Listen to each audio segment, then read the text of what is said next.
Assalamualaikum warahmatullahi wabarakatuh. Selamat Waalaikumsalam. pagi, salam sejahtera untuk kita semua. Salam sehat ya Bapak dan Ibu. Sekarang kita merasakan bahwa kesehatan itu sangat mahal. Bahkan menghirup udara segar pun ya sekarang terbilang sangat mahal gitu ya. Di antaranya di beberapa kota oksigen itu cukup sulit ditemukan lah kurang lebih gitu. Ini salah satu kita harus bersyukur terhadap kesehatan yang kita miliki pada saat hari ini. Bapak dan Ibu, alhamdulillah pada pagi hari ini kita kedatangan tamu kembali ya yang luar biasa nih Pak Direktur Pembiayaan Bank NTB Syariah, Pak Muhammad Usman. Nah, beliau nanti akan sharing sama kita apa saja yang sudah dilakukan oleh Bank NTB Syariah dalam rangka bagaimana peran perbankan menggerakkan pertanian, peternakan, dan perikanan rakyat. Wah, ini yang tadi sudah disampaikan di awal ya, bahwa menurut BPS tanggal 5 Mei tahun 2021, pertanian ini tumbuh 2,95%. Selain itu juga ada memang yang tumbuh seperti Infocom, air, kesehatan, listrik, dan gas, juga real estate. Tapi yang memang sektor yang sektor realnya di sektor pertanian ini tumbuh 2,95%.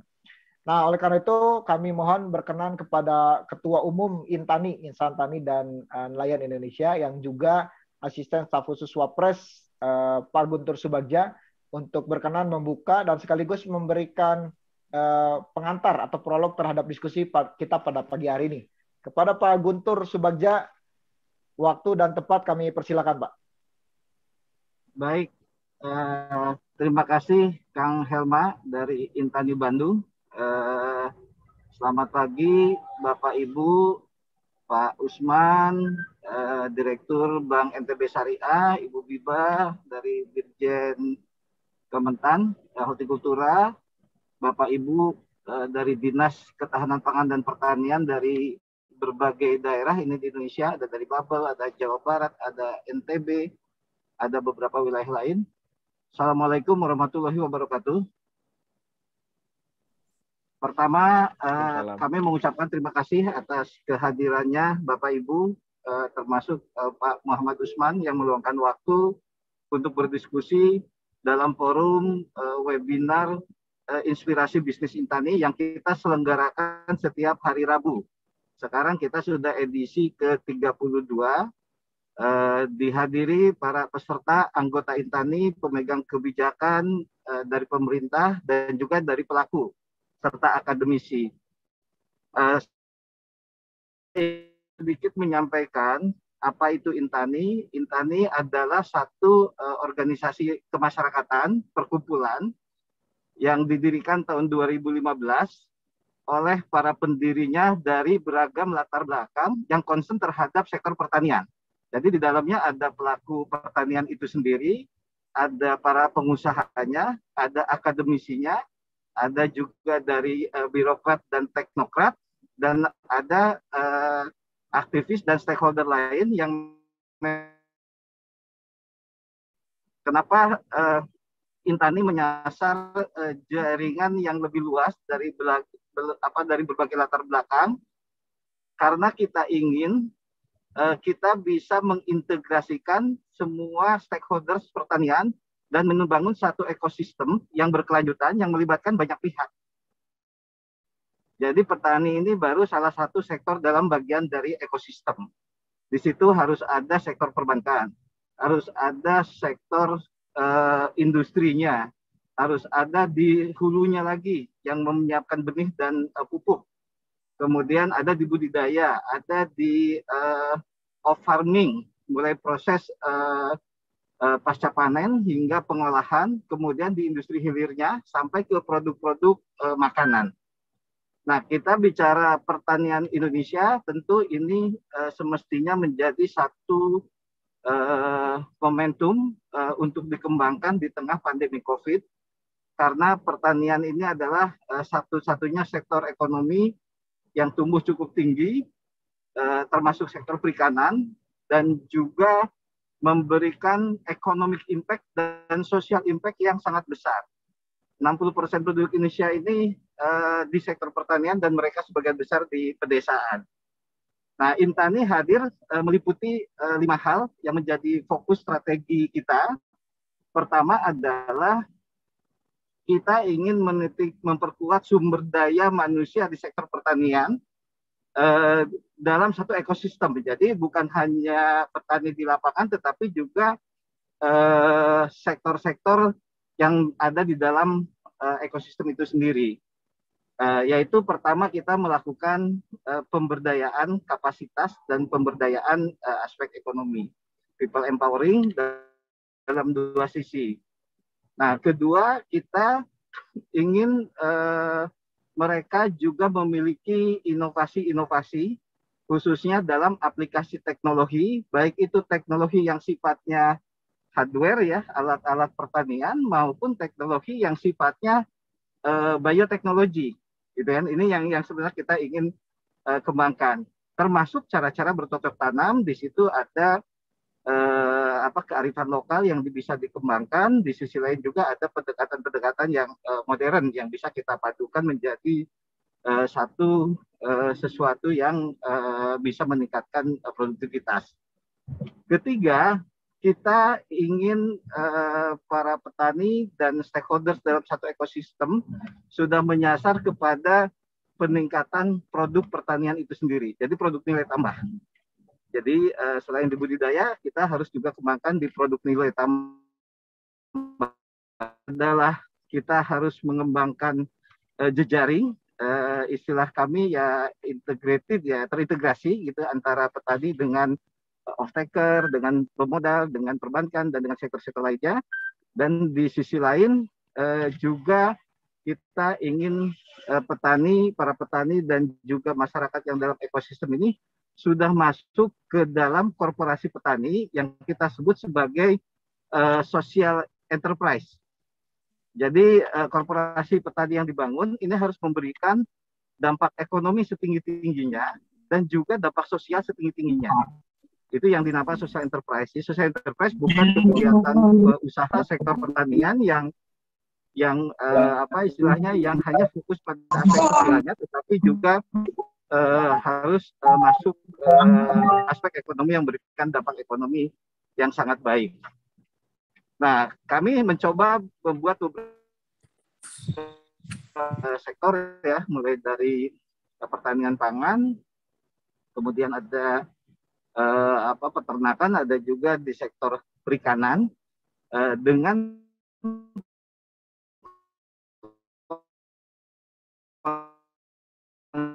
petani bagaimana bikin PT, bukan. Korporasi petani adalah bagaimana kita membangun satu ekosistem pertanian mulai dulu sampai hilir secara terintegrasi sehingga ada kepastian baik itu di sisi produksi maupun di sisi hilirnya. Jadi saat ini misalnya ada program kemitraan. Seringkali di sisi hilir perusahaan yang menjadi mitra pun tidak mendapat kepastian tentang suplai produksinya. Itu kan? Nah, di sisi lain, di sektor petaninya, produsennya, dia juga seringkali tidak mendapatkan kepastian dalam. Nah, karena itu kita mulai dari hulu sampai hilir, dengan asumsi kita sudah bisa menentukan berapa HPP-nya, sehingga harga jualnya itu berapa. Jadi harganya kita tidak dipengaruhi oleh harga yang ditentukan oleh market yang sebenarnya dibentuk karena ekspektasi atau karena persepsi yang dibentuk sesaat. Ini nih yang sebenarnya. Tentu penentuan harga kita lihat dari historical harga dengan membandingkan pada tahun-tahun sebelumnya. Nah, ini yang sebenarnya yang kita ingin yang sudah kita mulai ya mencoba dengan pola ekosistem tertutup ya. Artinya kita bina petani dan peternak, juga beberapa nelayan yang kita kembangkan, kemudian kita akseskan permodalan, kita bantu di avalisnya, kemudian didampingi, dan hasilnya kita beli lagi sampai ke hilir. Angka-angka itu ini. Nah, memang di situ ada 2 hal yang harus kita sentuh para petani. Pertama, aspek budaya, culture dan karakter. Nah, ini juga mungkin PR kita semua, bagaimana para petani ini kita bangun aspek karakter dan budayanya, sehingga mereka punya mindset baru. Mereka bukan lagi bertani sebagai mengisi waktu kosong, tetapi menjadi aktivitas ekonomi. Salah satunya ini. Kedua, ada tradisi yang saat ini mungkin ini juga otokritik buat kita semua. Para petani ini terlena dengan banyak bantuan oleh pemerintah atau dari bantuan-bantuan lain sifatnya CSR. Ketika pendekatannya bantuan, itu pertaniannya malah nggak jalan. Dan mereka nggak bisa mengembalikan walaupun itu mungkin konsepnya bergulir. Nah ini PR kita nih, dua hal ini di lapangan seperti itu. Nah sehingga model bisnis yang kita coba kembangkan dan aplikasikan di beberapa tempat adalah murni bisnis model pendekatan ekonomi dengan konsep social enterprise. Jadi di semua lini yang terlibat di situ harus mendapatkan keuntungan, dan petani tentu juga menjadi punya dasar bagaimana dia menghitung modal sampai mengambil margin keuntungan. Saat ini para petani ini mungkin mereka tidak mengetahui berapa HPP biaya produksi apa yang mereka lakukan. Harga pokok produksi ya, bukan harga pembelian produknya, tapi HPP dalam harga pokok produksi. Sehingga mereka tidak menentukan berapa harga jual. Harga jual ditentukan oleh pembeli. Nah ini yang sebenarnya ini kita memproduksi, tetapi harga jualnya ditentukan oleh konsumen, bukan kita. Nah ini yang menjadi PR kita. Nah hari ini kami mengundang Bank NTB Syariah. Ini karena kami melihat Bank NTB Syariah merupakan salah satu bank di daerah yang concern pada sektor-sektor pertanian, khususnya di NTB. Ada 3 sektor di situ yang fokusnya Bank NTB Syariah di pertanian, perikanan, dan juga peternakan sesuai dengan potensi NTB itu sendiri. Nah, pemerintah sudah banyak menggelontorkan program, baik itu subsidi maupun KUR ya. KUR tani ini sekarang kan mencapai 70%. Saya mendengar Bank NTB Syariah, walaupun bank swasta, memiliki satu model bagaimana model bisnis seperti KUR, tapi dengan pendekatan murni bank daerah. Jadi tidak seperti KUR yang disubsidi pemerintah. Mungkin ini juga perlu kita memperoleh gambaran. Nah, alhamdulillah hari ini Pak Muhammad Usman sama kita tentu akan bisa sharing dengan Bapak Ibu semua di sini. Dan bulan ini juga bertepatan dengan ulang tahunnya Bank NTB Syariah ke-57 ya Pak Usman. Semoga Bank NTB menjadi model ya, role model bank daerah yang bisa memiliki keberpihakan yang tinggi kepada sektor pertanian, perikanan, dan peternakan. Apalagi saat ini kalau kita melihat pembiayaan perbankan secara umum, pembiayaan sektor pertanian itu mungkin hanya sekitar 5-6% saja. Jadi jumlahnya belum banyak, dan sektor pertanian masih dianggap sebagai sektor yang memiliki high risk, resiko tinggi. Nah ini sebenarnya, tapi di sisi lain ini adalah basic need sektor pangan. Jadi kalau kita mengukur lagi kebutuhan dasar ada 3, yaitu sandang, pangan, papan. Nah pangan ini seharusnya menjadi sesuatu yang sudah ada captive marketnya dan menjadi objek pembiayaan yang mestinya menarik buat industri perbankan. Mungkin itu hanya pengantar diskusi dari saya, Pak Usman dan Bapak Ibu semua. Semoga diskusi ini menarik dan bisa memberikan solusi-solusi terhadap masalah pertanian yang ada saat ini. Saya insya Allah hadir sampai jam 10. Setelah itu saya ada meeting ini dengan NTB juga, dengan KEK Mandalika, Pak Usman, secara Zoom dari kantor Wapres. Terima kasih. Selamat berdiskusi. Dan mohon maaf bila ada kekurangannya. Sebagian bisa mengikuti lewat Zoom dan juga bisa mengikuti lewat YouTube Indonesia Review. Terima kasih. Wassalamualaikum warahmatullahi wabarakatuh. Waalaikumsalam warahmatullahi wabarakatuh. Waalaikumsalam warahmatullahi wabarakatuh. Ketua Umum Insan Tani dan Nelayan dan juga Asisten Staf Khusus Wapres Pak Guntur Subagja Mahardika. Terima kasih Ketum Hati-hati di jalan. Mudah-mudahan Ketum sehat selalu ya, dan tetap memberikan semangat kepada kita semua para pelaku, khususnya di Pentahelix, akademisi, bisnis, community, government, dan juga media. Bapak dan Ibu, saya informasikan saat ini sudah hadir 94 orang ya di ruangan Zoom kita, dan di YouTube juga sudah ada yang hadir. Sekaligus laporkan nih ke Pak Usman, di ulang tahunnya yang ke-57 ini semakin matang ya Bank NTB Syariah. Ini hadir Pak di acara kita ini mulai dari Barito Tengah, Maluku Utara, Jawa Barat, Bangka Belitung, Jakarta juga hadir. NTB ada teman-teman dari Pulut juga hadir. Lalu dari Batam, Sulawesi Barat, ada juga dari akademisi, dari Unila juga hadir. Kalimantan Barat, Pontianak hadir. Kabupaten Sinjai ini hadir juga yang kita cukup kenal sekarang dengan bebeknya. Ada juga Bengkulu hadir juga, Flores Timur, dan juga dari Cirebon hadir. Ini terima kasih Bapak dan Ibu telah berkenan hadir di Inspirasi Bisnis Intani pada pagi hari ini. Bapak dan Ibu, kita tidak menunggu lama ya, kita langsung sambut Bapak Muhammad Usman, Direktur Pembiayaan Bank NTB Syariah, yang ternyata hari ini berulang tahun ke-57, yang menurut tadi disampaikan oleh Pak Guntur, sangat fokus terhadap pertanian, peternakan, dan perikanan di NTB. Mudah-mudahan kita bisa belajar banyak apa yang sudah dilakukan oleh Bank NTB Syariah terkait dengan penguatan perbankan ya terhadap pertanian, sektor pertanian, peternakan, dan juga perikanan. Kepada Pak Muhammad Usman, waktu dan tempat online kami persilakan. Terima kasih. Assalamualaikum warahmatullahi wabarakatuh, Pak. Waalaikumsalam warahmatullahi wabarakatuh. Waalaikumsalam. Pak Guntur. Siap. Terima kasih juga. Ini kapan lagi ke Mataram lagi, Pak Guntur? Siap, Pak. Saya rencana tanggal 9 Juli kemarin, Pak. Karena PPKM kita ngikutin. Ini selamat tim Bapak juga, Ketua Intani NTB, Pak. Mas Taufik, Pak. Siap, silakan lanjutkan Pak. Oke, terima kasih ya.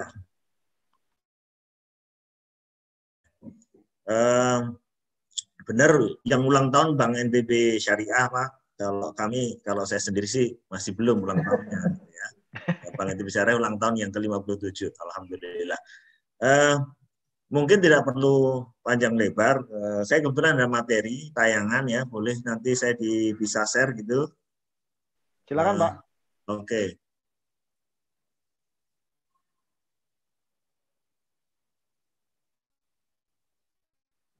Ini buat bapak-bapak, ibu-ibu yang hadir, perlu kami sampaikan bahwa Bank NTB itu adalah bank syariah, ya, kurang lebih 2,5 tahun ini, tahun ketiga kita masuk sebagai bank syariah.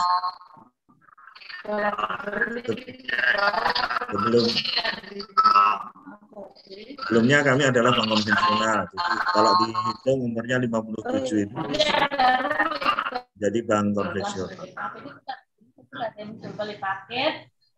Nah, coba yang dari Bangka Belitung minta tolong diaktifkan dulu mikrofonnya. Oke, terima kasih Pak. Jadi saya punya tayangan, jadi saya ingin cerita di awal mengenai Bank NTB Syariah ya. Kalau Bank NTB atau bank daerah itu kan orang semua tahu bahwa memang basisnya adalah ASN. Tetapi benar tadi apa yang disampaikan Pak Guntur, bahwa memang sejak kita berkonversi menjadi syariah, kita ingin menjadikan bank kita itu lebih dekat ke masyarakat, tidak hanya kepada ASN.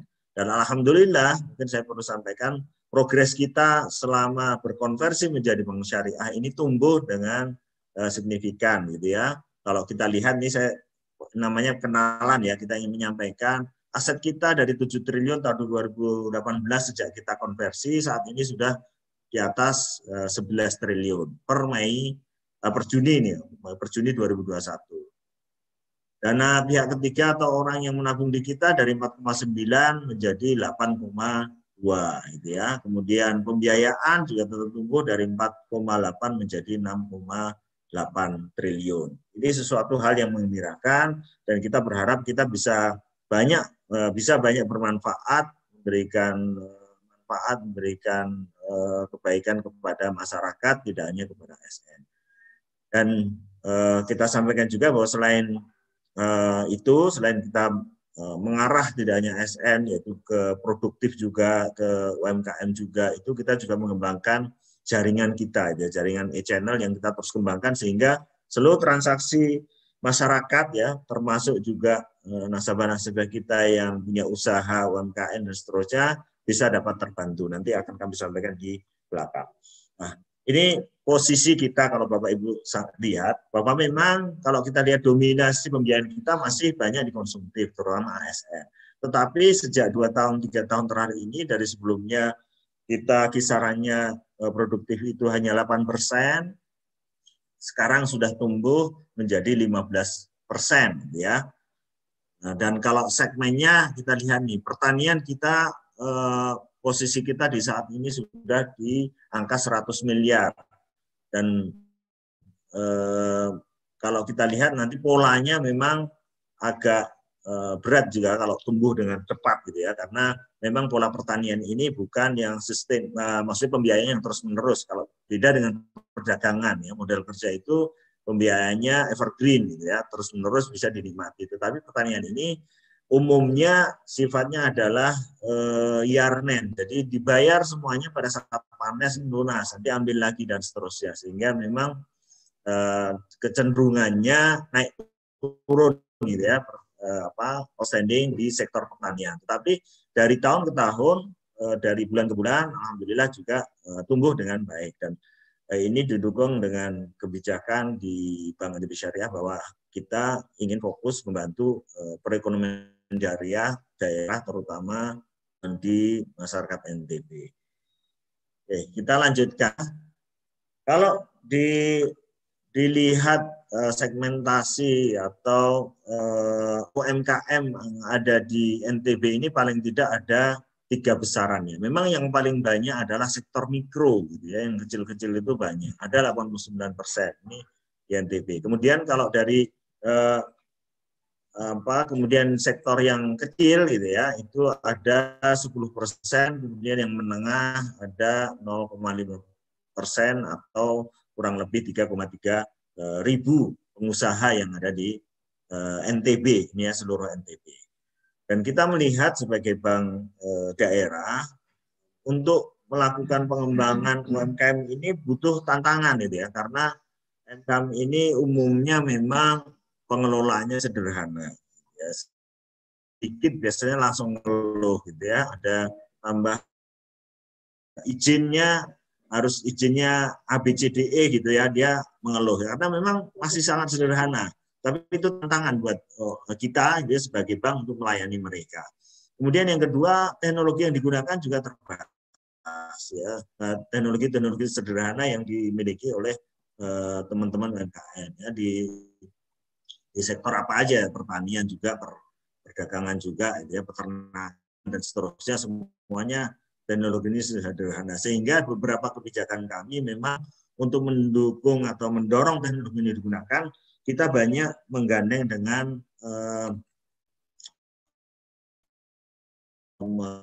mendeliver teknologi yang mereka miliki kepada masyarakat.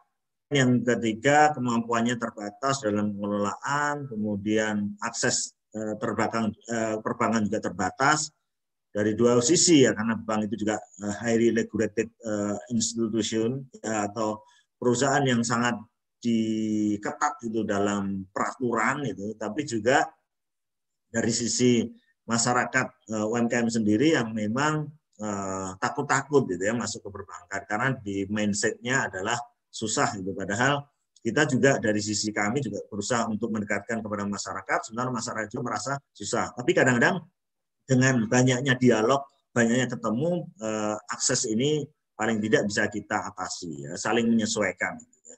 Kemudian daya saing produk mereka juga rendah, kemudian produksinya terbatas, dan seterusnya.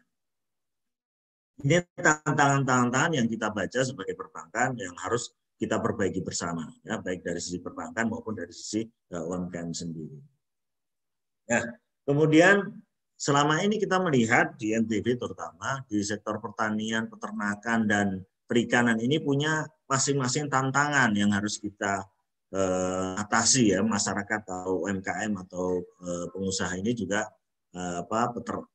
petani, peternak dan nelayan ini juga butuh tantangan. Ini kira-kira tantangan yang kita identifikasi ya secara spesifik masing-masing jenis ya, kondisi cuaca kalau di pertanian, ketersediaan pupuk, pengelolaan hasil ya, terutama di NTB ini ya. Kalau kita kan kaya untuk jagung ya, jagung, kemudian kita juga kaya sebenarnya bawang gitu ya.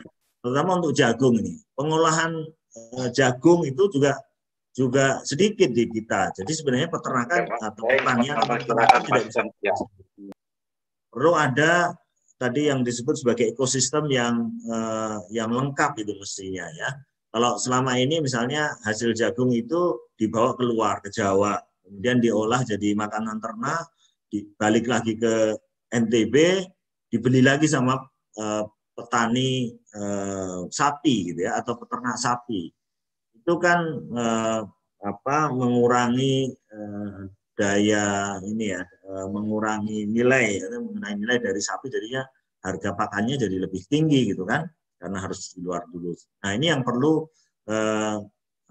ekosistem yang lengkap gitu ya, sehingga masing-masing jenis ini bisa mendapatkan value dari produknya ini secara lebih maksimal. Nah itu di sektor pertanian. Di sektor peternakan juga gitu. Wabah, harga pakan juga tinggi, ketersediaan bibit unggul. Memang misalnya kalau kita lihat di NTB ini juga kaya terhadap peternakan sapi gitu. Tapi untuk bibit misalnya bibit yang sapi eksotis atau sapi-sapi yang peranakan luar itu juga terbatas ada di NTB, sehingga kalau kita mendatangkan bibit dari luar itu keterbatasan soal perizinan gitu ya, soal terutama itu ya izin baik dari daerah asal maupun di NTB sendiri, itu juga menjadi tantangan sendiri buat peternak-peternak yang ada di NTB. Dari sisi perikanan gitu juga kondisi cuaca, kemudian ketersediaan pakan, fasilitas, teknologi ini juga sangat terbatas. Kalau di sini mungkin yang sangat kaya misalnya lobster gitu ya, di NTB ini sangat kaya lobster.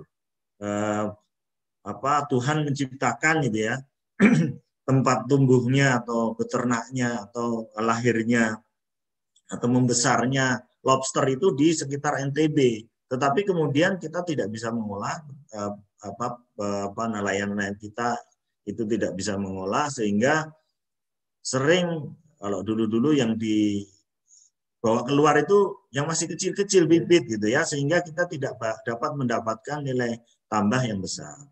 Nah ini kita sedang juga menjajaki di sektor perikanan ini kerjasama dengan salah satu asosiasi lobster gitu ya, yang dia menyediakan teknologi, kemudian bersifat sebagai inti gitu ya, akan memberikan teknologi, memberikan bibit, kemudian nanti akan membeli hasilnya. Nah pola-pola seperti ini akan kita kembangkan di NTB, termasuk juga sebenarnya tidak hanya lobster, jadi pola untuk pembiayaan kepada pertanian, peternakan ini kita lebih arahkan gitu. Kita lebih memilih untuk pola-pola yang memiliki pembeli atau memiliki kita sebut off taker gitu ya.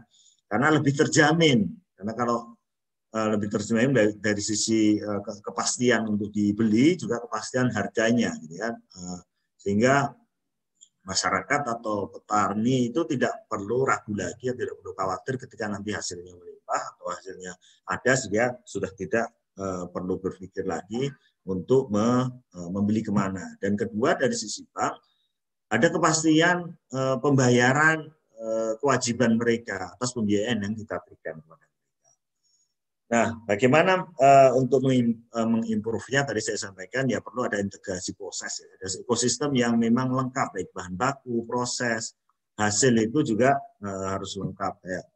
Kalau misalnya jagung itu baik dari bibitnya, kemudian dari pengolahannya, dari pupuknya, kemudian ketika dia dijual itu sudah ada pabrik pengolahan di dekat gitu ya, dekat sini gitu ya, kemudian langsung bisa dimanfaatkan oleh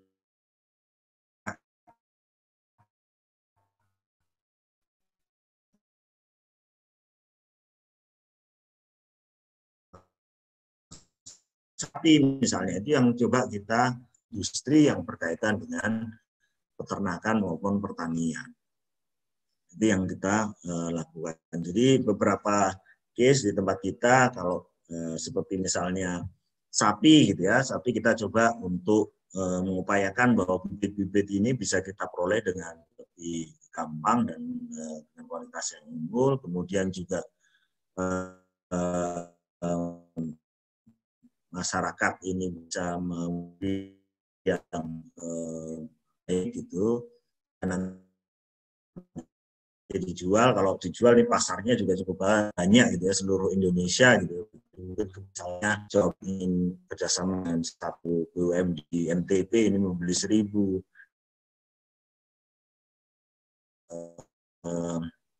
dari NTB. Jadi yang perlu kita bangun di NTB ini adalah ekosistem, gitu ya, ekosistem keseluruhan proses dari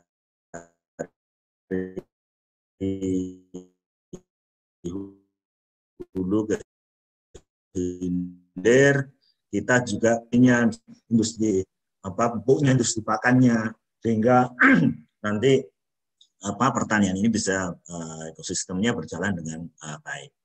Lalu apa yang kita berikan atau dukungan apa yang kita berikan kepada sektor pertanian peternakan ini? Kita punya skema yang kita keluarkan khusus terutama di masa COVID. Jadi untuk mereka, dan kebetulan di NTB ini potensinya itu kan selain pariwisata adalah pertanian, ya, sehingga kita punya kesempatan membantu pertanian ini tumbuh walaupun beberapa pembiayaan, ya, seperti kita keluarkan skema khusus COVID ya 19. Jadi pembiayaan di mana kita beri tangguh setahun, baru mulai mengangsur pada tahun kedua. Ini sebenarnya berlaku juga untuk sektor pertanian yang selama ini sudah jalan. Misalnya untuk pola yarnet. Jadi petani ataupun peternak itu tidak perlu harus membayar setiap bulan, gitu ya, tetapi dia bisa bayar baik itu pokoknya maupun margin atau bagi hasilnya di akhir ketika dia melakukan panen, gitu, sehingga memudahkan mereka. Dan ini tadi disebut oleh Pak Guntur, memang Bank NTB Syariah belum ada kuota khusus ya untuk menyalurkan KUR, tapi kita punya produk yang sama dengan KUR, kita sebut sebagai tunas. Dan produk itu walaupun tarifnya mungkin jauh di atas KUR, tetapi kalau dilihat nominalnya sebenarnya itu bisa diabsorb oleh para petani dan peternak, gitu. Tidak ada masalah dari hitung-hitungan usaha mereka itu masuk, gitu ya. Dari hitung-hitungan mereka masuk dan kita bisa berbagi hasil dari situ dengan mengandalkan pola-pola yang komersial sebenarnya. Jadi kalau menurut kami seperti tadi disampaikan oleh Pak Guntur juga bahwa memang kadang-kadang ada persepsi yang negatif itu dari masyarakat ketika bilangnya adalah subsidi, dana pemerintah dan seterusnya, itu di dalam kacamatanya itu adalah bantuan, sehingga agak merepotkan buat bank ya ketika dia memberikan pembiayaan, jangan sampai dikira juga bantuan sehingga nggak mau kembali, gitu ya. Itu yang agak merepotkan. Dan ketika walaupun ditutup asuransi, gitu ya, asuransi ketika menutup dengan pola yang memang atau sering dilakukan klaim, mereka akan mengenakan tarif yang tinggi. Jadi selama ini alhamdulillah kita memberikan tunas dengan tarif yang tinggi, dari hitung-hitungan kita masuk, gitu ya, kita bisa berbagi hasil dengan mereka dengan pola tadi, dan masyarakat atau petani ini lebih senang, gitu, karena polanya cocok, gitu ya, dengan mereka dengan cara yarnen. Kalau mereka 4 bulanan ya kita beri skemanya adalah 4 bulanan, 6 bulanan kita bikin 6 bulanan. Oke, ini beberapa produk yang kita keluarkan pada saat pandemi kemarin. 2 tahun terakhir ini kita keluarkan produk seperti itu. Ya. Kemudian kita sebut lagi, kita punya juga namanya skema khusus Mawar Emas. Ini adalah dukungan pembiayaan informal. Ini memang tidak khusus spesifik ke pertanian, tetapi ini untuk menghambat atau meminimalisasi rentenir. Kita kerjasama dengan masjid memberikan pembiayaan kepada jamaahnya gitu ya, dengan jamaahnya dengan ada kelompok 10 sampai 20 orang gitu. Kemudian juga mereka setiap minggu ketemu dengan takmir masjidnya. Dan alhamdulillah ini berjalan sudah 1.000 orang yang kita berikan pembiayaan model seperti ini. Dan ini memang sebagai bank syariah kita punya tanggung jawab ya, tanggung jawab sosial, walaupun ini kita gunakan bukan dana ziswaf gitu ya. Ini dana komersil ya. Kita berikan tanpa adanya margin atau bagi hasil. Jadi nasabah itu terima 1 juta, bayar 1 juta selama 12 bulan. Dan ini alhamdulillah diapresiasi juga oleh otoritas ojk, pemerintah dan seterusnya. Nah, bahwa mengajak ke institusi lain gitu ya, walaupun kita ini adalah lembaga bisnis, kita punya kuota tertentu, kita bisa sharekan tertentu, angka tertentu yang memang kita berikan dalam bentuk pembiayaan atau bukan bantuan gitu, bukan, tetapi adalah pembiayaan, tetapi tanpa memberatkan nasabah. Dan alhamdulillah ini sampai sekarang berjalan dengan baik. Mudah-mudahan ke depan kita tambah kuotanya, karena memang ini pembiayaan yang tanpa bagi hasil, sehingga kita juga berhitung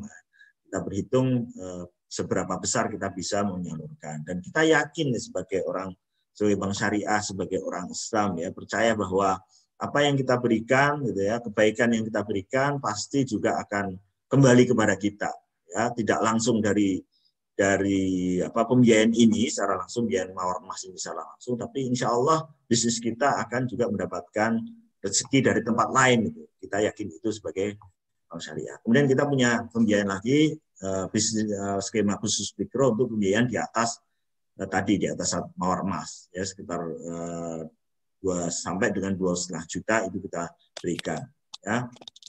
Kita punya mikro sampai dengan 10 juta. Ini yang belum kelihatan di sini adalah pembiayaan tunas tadi yang disebut-sebut gitu ya. Kita punya pembiayaan sampai 50 juta tanpa agunan gitu ya, untuk sektor pertanian dengan pembayaran secara yarnen. Dan saat ini sedang kita kaji lagi untuk pembiayaan yang sudah pasti punya off-taker gitu, yang kita bisa kerjasama dengan off-taker, kita naikkan plafonnya tidak hanya 50 ya, kita sampai dengan 100 juta. Itu yang dukungan kita yang kita berikan kepada sektor-sektor pertanian, terutama yang di bawah 100 sampai 50 juta. Oke, ini tambahan saja bahwa alhamdulillah dengan dukungan masyarakat kita bisa tumbuh gitu ya. Kita juga punya IT yang tidak kalah handal dengan Bank Nasional, sehingga petani-petani ataupun peternak itu ketika melakukan transaksi itu nyaman dengan kita. Kita punya mobile banking, kita punya edisi, punya ATM, kita punya laku pandai, dan kita punya QR code ya, kiren kita sebut. Itu alhamdulillah dari tahun ke tahun tumbuh, dan ini mendukung transaksi atau mendukung pembiayaan yang kita berikan kepada petani maupun peternak. Nah, ini salah satu yang terus akan kita kembangkan ya. Yang sebelah sini adalah QRIS, kita punya QRIS sehingga UMKM itu yang memiliki outletnya toko itu bisa mencetak kirennya kepada kami, sehingga dia bisa melakukan transaksi melalui QR code. Kemudian juga ini kita kembangkan aplikasi Hijrah Amanah seperti program kami yang Mawar Emas itu. Kita akan mentingkatkan lagi berbasis aplikasi ya. Saat ini sedang kita inisiasi, mungkin bulan depan sudah bisa jalan gitu ya.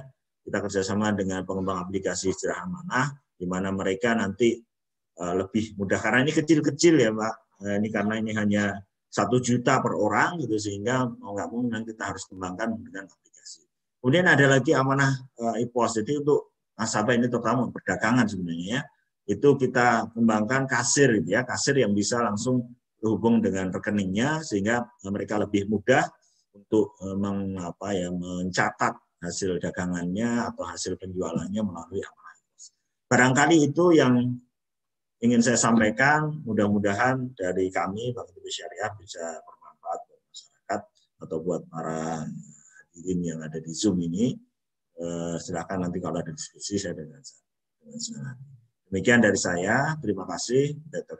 Assalamualaikum warahmatullahi wabarakatuh. Saya kembalikan ke moderator. Waalaikumsalam warahmatullahi wabarakatuh. Terima kasih banyak nih Pak Usman. Tadi banyak sekali hal yang menarik ya yang disampaikan oleh Pak Usman. Ada beberapa catatan yang saya berhasil catat tadi ya dari apa yang disampaikan Pak Usman. Pertama, ini dalam rangka ulang tahunnya Bank NTB Syariah ternyata ini luar biasa ya peningkatannya. Tadi DPK disampaikan dari 4,9 jadi 8,2 triliun, berarti hampir 2 kali lipat ya. Lalu penyaluran juga dari 4,8 menjadi 6,8 triliun, ini luar biasa. Lalu ini kami juga sangat berbangga nih, teman-teman di sini juga banyak dari teman-teman UKM maupun dari pendamping UMKM ya. Ternyata sektor UMKM mendapatkan sektor porsi yang salah satu yang paling besar ya, 88,42% atau sekitar 966 miliar, di mana diantaranya yang dua terbesarnya itu 20% itu untuk perdagangan, lalu 10%-nya untuk pertanian. Nah ini yang selanjutnya ternyata potensi di NTB itu ada 3 macam ya yang tadi disampaikan oleh Pak Usman. Pertama dari sektor pertanian itu jagung. Tapi sayangnya karena di sana industri pengolahannya sangat minim, jadi jagungnya dibawa ke Jawa, dari Jawa diproses, baru kembali lagi ke NTB sebagai pakan ternak dan itu dibeli oleh petani lebih mahal gitu ya. Ini yang menarik gitu ya.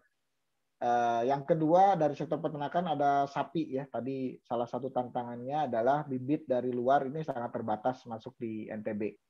Nah memang kita malah sekarang di Jawa banyak mengenal sapi-sapi dari NTB, dari Nusa gitu ya, itu banyak masuk ke Jawa. Kita juga sangat berbangga sih Pak, sebetulnya sekarang kita banyak masyarakat yang mau untuk beralih dari sapi impor ke sapi-sapi lokal. Nah yang ketiga ternyata ya kita baru tahu juga ya, ternyata di NTB itu tempat lahir dan berkembangnya lobster ya Bapak dan Ibu ya. Tadi disampaikan oleh Pak Usman, dan sayangnya tidak ada tadi balik lagi industri pengolahannya di NTB, sehingga banyak yang dibawa bibit-bibitnya itu dibawa keluar dari NTB. Nah, yang diharapkan ini bisa kerjasama ya seperti pola yang sudah dilakukan oleh Bank NTB Syariah, kerjasama dengan asosiasi, sehingga nanti asosiasi ini membawa teknologi masuk ya, ada transfer teknologi di situ. Lalu juga sekaligus menjadi off-taker dari apa yang dikembangbiakan di NTB tersebut, di lobster itu ya khususnya ya. Nah, selanjutnya tadi yang menarik juga ada skema khusus COVID ya. Pembiayaan itu bisa dimulai dicicil atau mulai di pembayaran itu di tahun kedua. Nah, ini sangat menarik ya, ini bisa jadi pelajaran. Dan yang itu juga salah satu yang menarik tadi tentang mawar emas. Kebetulan saya di Jawa Barat, di Bandung lah, waktu itu menginisiasi program namanya Mesra ya, kredit Mesra Masjid Sejahtera dari Bandung. Waktu itu kebetulan saya aktif di MUI Kota Bandung. Kita berupaya mendorong masjid-masjid punya koperasi khususnya berbasis syariah. Jadi di Bandung itu ada koperasi syariah berbasis masjid. Itu gerakannya dimulai dari tahun 2006. Kebetulan saya menjadi salah satu pengurus di MUI Bandung yang mendorong itu, sehingga akhirnya ada kolaborasi antara MUI, Kadin Kota Bandung pada saat itu dengan Wali Kota Bandung pada saat itu Ridwan Kamil ya, buat program namanya Masjid Sejahtera. Alhamdulillah ternyata ini juga sama ya, dilakukan juga di NTB melalui programnya tadi Mawar Emas, luar biasa ya. Nah, tadi sepakat ya kita sama-sama harus membangun persepsi kepada masyarakat gitu ya, bahwa apa yang didukung atau apa yang disupport oleh pihak perbankan itu bukan bantuan gitu ya. Karena apa yang didukung, apa yang disupport oleh pihak perbankan itu adalah dana-dana dari pihak ketiga atau dari konsumen atau dari nasabah yang menabung di bank, itu disalurkan. Jadi sebetulnya bank ini fungsinya sebagai mediator yang diberikan amanah oleh para pemilik dana untuk menyalurkan uang untuk pembiayaan dan sebagainya gitu ya. Nah, oleh karena itu kita harus paham bahwa posisi perbankan ini mediator, sehingga kita nggak bisa minta ke perbankan bahwa misalnya ya seperti yang tadi disampaikan untuk program yang mesra itu istilahnya Qardul Hasan gitu ya, tanpa kelebihan gitu misalnya gitu ya.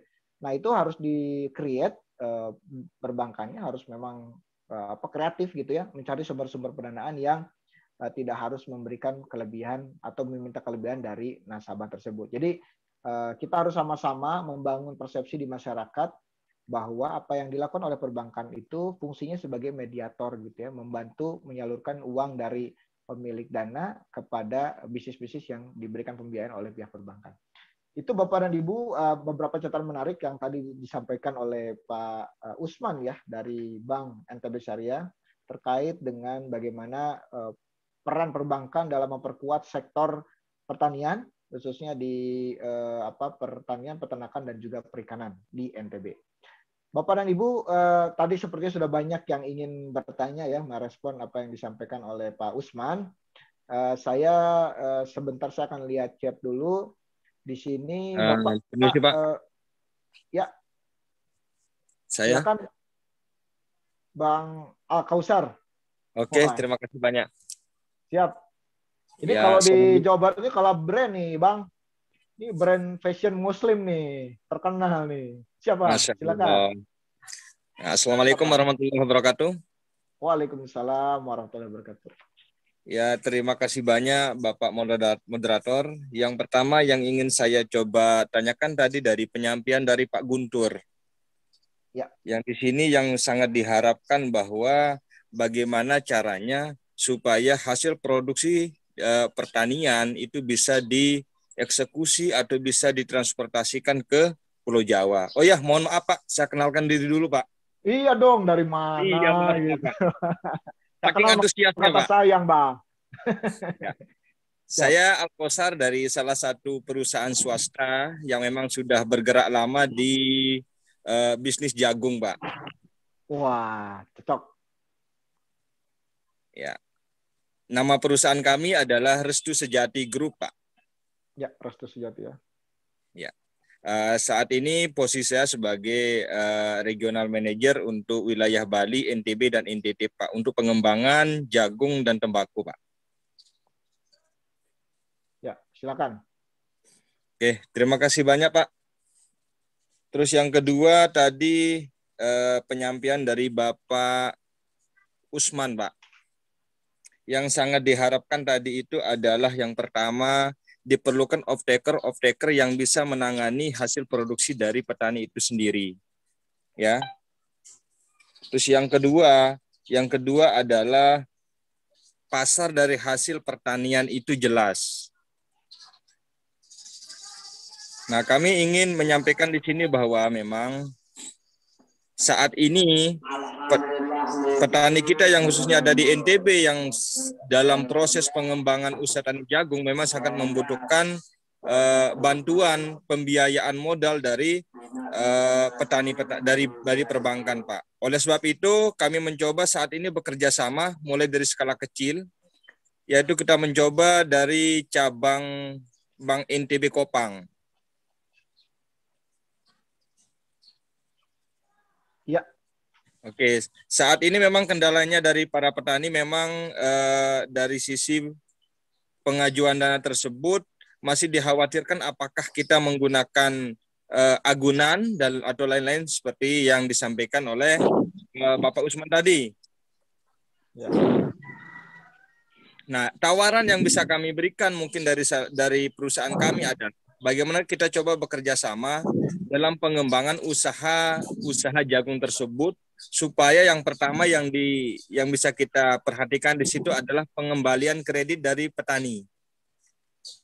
Karena kami mencoba membangun suatu kerjasama bagaimana caranya nanti Bank NTB bisa membantu petani untuk di sisi pemodalan, dan nanti pada waktu proses panen kita akan mengambil hasil dari petani tersebut sehingga untuk mempermudah proses pengembalian kredit dari petani ke Bank NTB, Pak. Nah, mungkin mohon support atau masukannya apa yang harus kami lakukan, apa yang kami perbuat supaya pertanian, khususnya pertanian jagung di NTB ini bisa berjalan sesuai yang kita harapkan. Karena secara nasional NTB itu sudah mampu memberikan produksi sampai 25%, Pak, untuk produksi jagung. Ya, mungkin itu pertanyaan saya, Pak.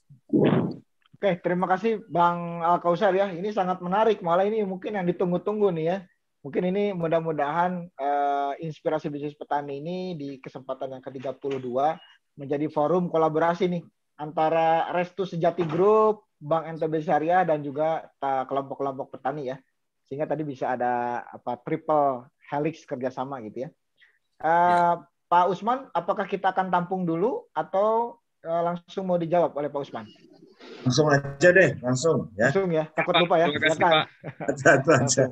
Tidak lupa saya. Terima kasih Pak Kautsar. Prinsipnya kita mendukung lah. Nanti kapan ketemu langsung darat aja. Harus di sini ya. Kita akan lihat langsung bagaimana konkret kondisi Restu Sejahtera Sejahtera Group ini ya. Pada prinsipnya gini, kita kan akan melakukan kerjasama dengan off-taker. Jadi kalau kita melakukan kerjasama dengan off-taker kan kita akan nilai gitu ya, off-takernya, kemampuannya, perusahaannya atau pengalamannya dan seterusnya. Nah kalau kita sudah klik dengan off-takernya, kita akan lakukan kerjasama. Kemudian kita bisa biayai petani-petaninya. Gitu ya. Kita yakin nanti petani kalau kita biayai, dia ada pengembalian yang pasti gitu ya. Intinya itu aja sih. Kita senang kalau misalnya ada off-taker yang ingin kerjasama dengan kita, kita bisa jalin kerjasama. Nanti bisa hubungi kontak saya Pak Al-Kautsar, lebih detail lagi langsung real aja lah, nanti kita duduk. Senang saya nanti kita ketemu nasabah gitu ya. Nggih Pak, mohon kontaknya Pak. Eksekusi ya. Siap Pak. Siap. Bang Al-Kautsar, mohon berkenan kontaknya di-share di chat ya. Siap Pak, siap Pak. Siap. Makasih. Silakan. Wah, ini senang nih. Jadi satu hal yang konkret ya pertemuan ini. Silakan Bapak dan Ibu, ada lagi yang ingin bertanya? Izin. Silakan Assalamualaikum. Pak Ramadan Sembiring. Waalaikumsalam. Terima kasih. Ini padahal bulan Zulhijjah, Pak. Silakan Pak. Udah lewat. Sudah lewat. Terima kasih ya. Assalamualaikum warahmatullahi wabarakatuh. Waalaikumsalam warahmatullahi wabarakatuh. Selamat pagi menjelang siang. Kebetulan saya juga sama-sama di HMI dulu ya. Sekarang lebih banyak bergerak di peternakan dan perikanan terutama. Nah, kami di Sumatera Utara, nih khususnya di daerah Siantar, Simalungun sekitarnya, itu dikelilingi Danau Toba. Nah, hampir rata masyarakat kita itu mata pencarian adalah ikan nila atau ikan gif yang ada sekarang dikelola oleh pihak-pihak perusahaan-perusahaan besar di sekitar Danau Toba. Persoalan hari ini adalah yang menarik adalah sejak ditetapkannya sama kayak di Mandalika NTB, Danau Toba itu adalah salah satu proyek strategis nasional di bidang pariwisata. Nah, kondisi hari ini itu akan ke depan mungkin COVID aja ya. Nah, harusnya itu semua kerambah-kerambah apung yang dimiliki oleh petani peternak ikan di seluruh sekitaran kawasan Danau Toba, yaitu masuk Kabupaten Simalungun, itu akan ditutup. Sementara mata pencarian mereka itu di situ. Nah, saya kemarin kebetulan ketemu dengan Bang Mujaki Ridho ya, di Kelari. Di Kelari saya lihat teman-teman ada yang katanya Intani bergerak di greenhouse ya, semacam hidroponik ya. Nah, kita di sini memang masih kekurangan teknologi seperti itu gitu. Sementara selama ini pemasok ikan nila terbesar di Sumatera Utara, Sumatera bagian barat lah saya katakan, itu adalah daerah kita sekitaran Danau Toba ini. Nah, ini dikuasai selama ini oleh dimonopoli oleh pihak korporat lah kita katakan, seperti ya perusahaan-perusahaan besar lah, dari pakannya sampai bibitnya. Nah, ini menjadikan suatu hal tantangan ke saya pribadi tadinya, yang tadinya saya di kantor staf presiden, tapi saya keluar, saya terjun langsung ke masyarakat. Nah, hari ini saya lihat seperti itu kondisinya. Bagaimana ya kalau ada skema yang terbaik, apalagi dari Intani lah katakan, untuk bisa menumbuhkan ekonomi terutama petani-petani peternak ini tadi, baik dari segi pakannya yang tidak terlalu mahal, tidak tinggi karena harga sekarang ini sangat melonjak tinggi, dan nilai jualnya juga tinggi gitu.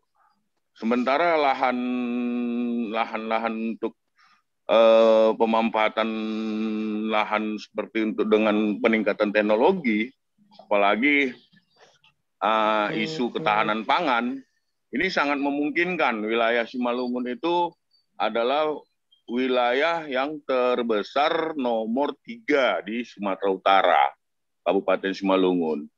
Nah, hampir rata mata pencarian petani di sana, masyarakat di Simalungun dan sekitarnya ini adalah peternak ikan dan petani hortikultura seperti padi, palawija, jagung, dan sebagainya.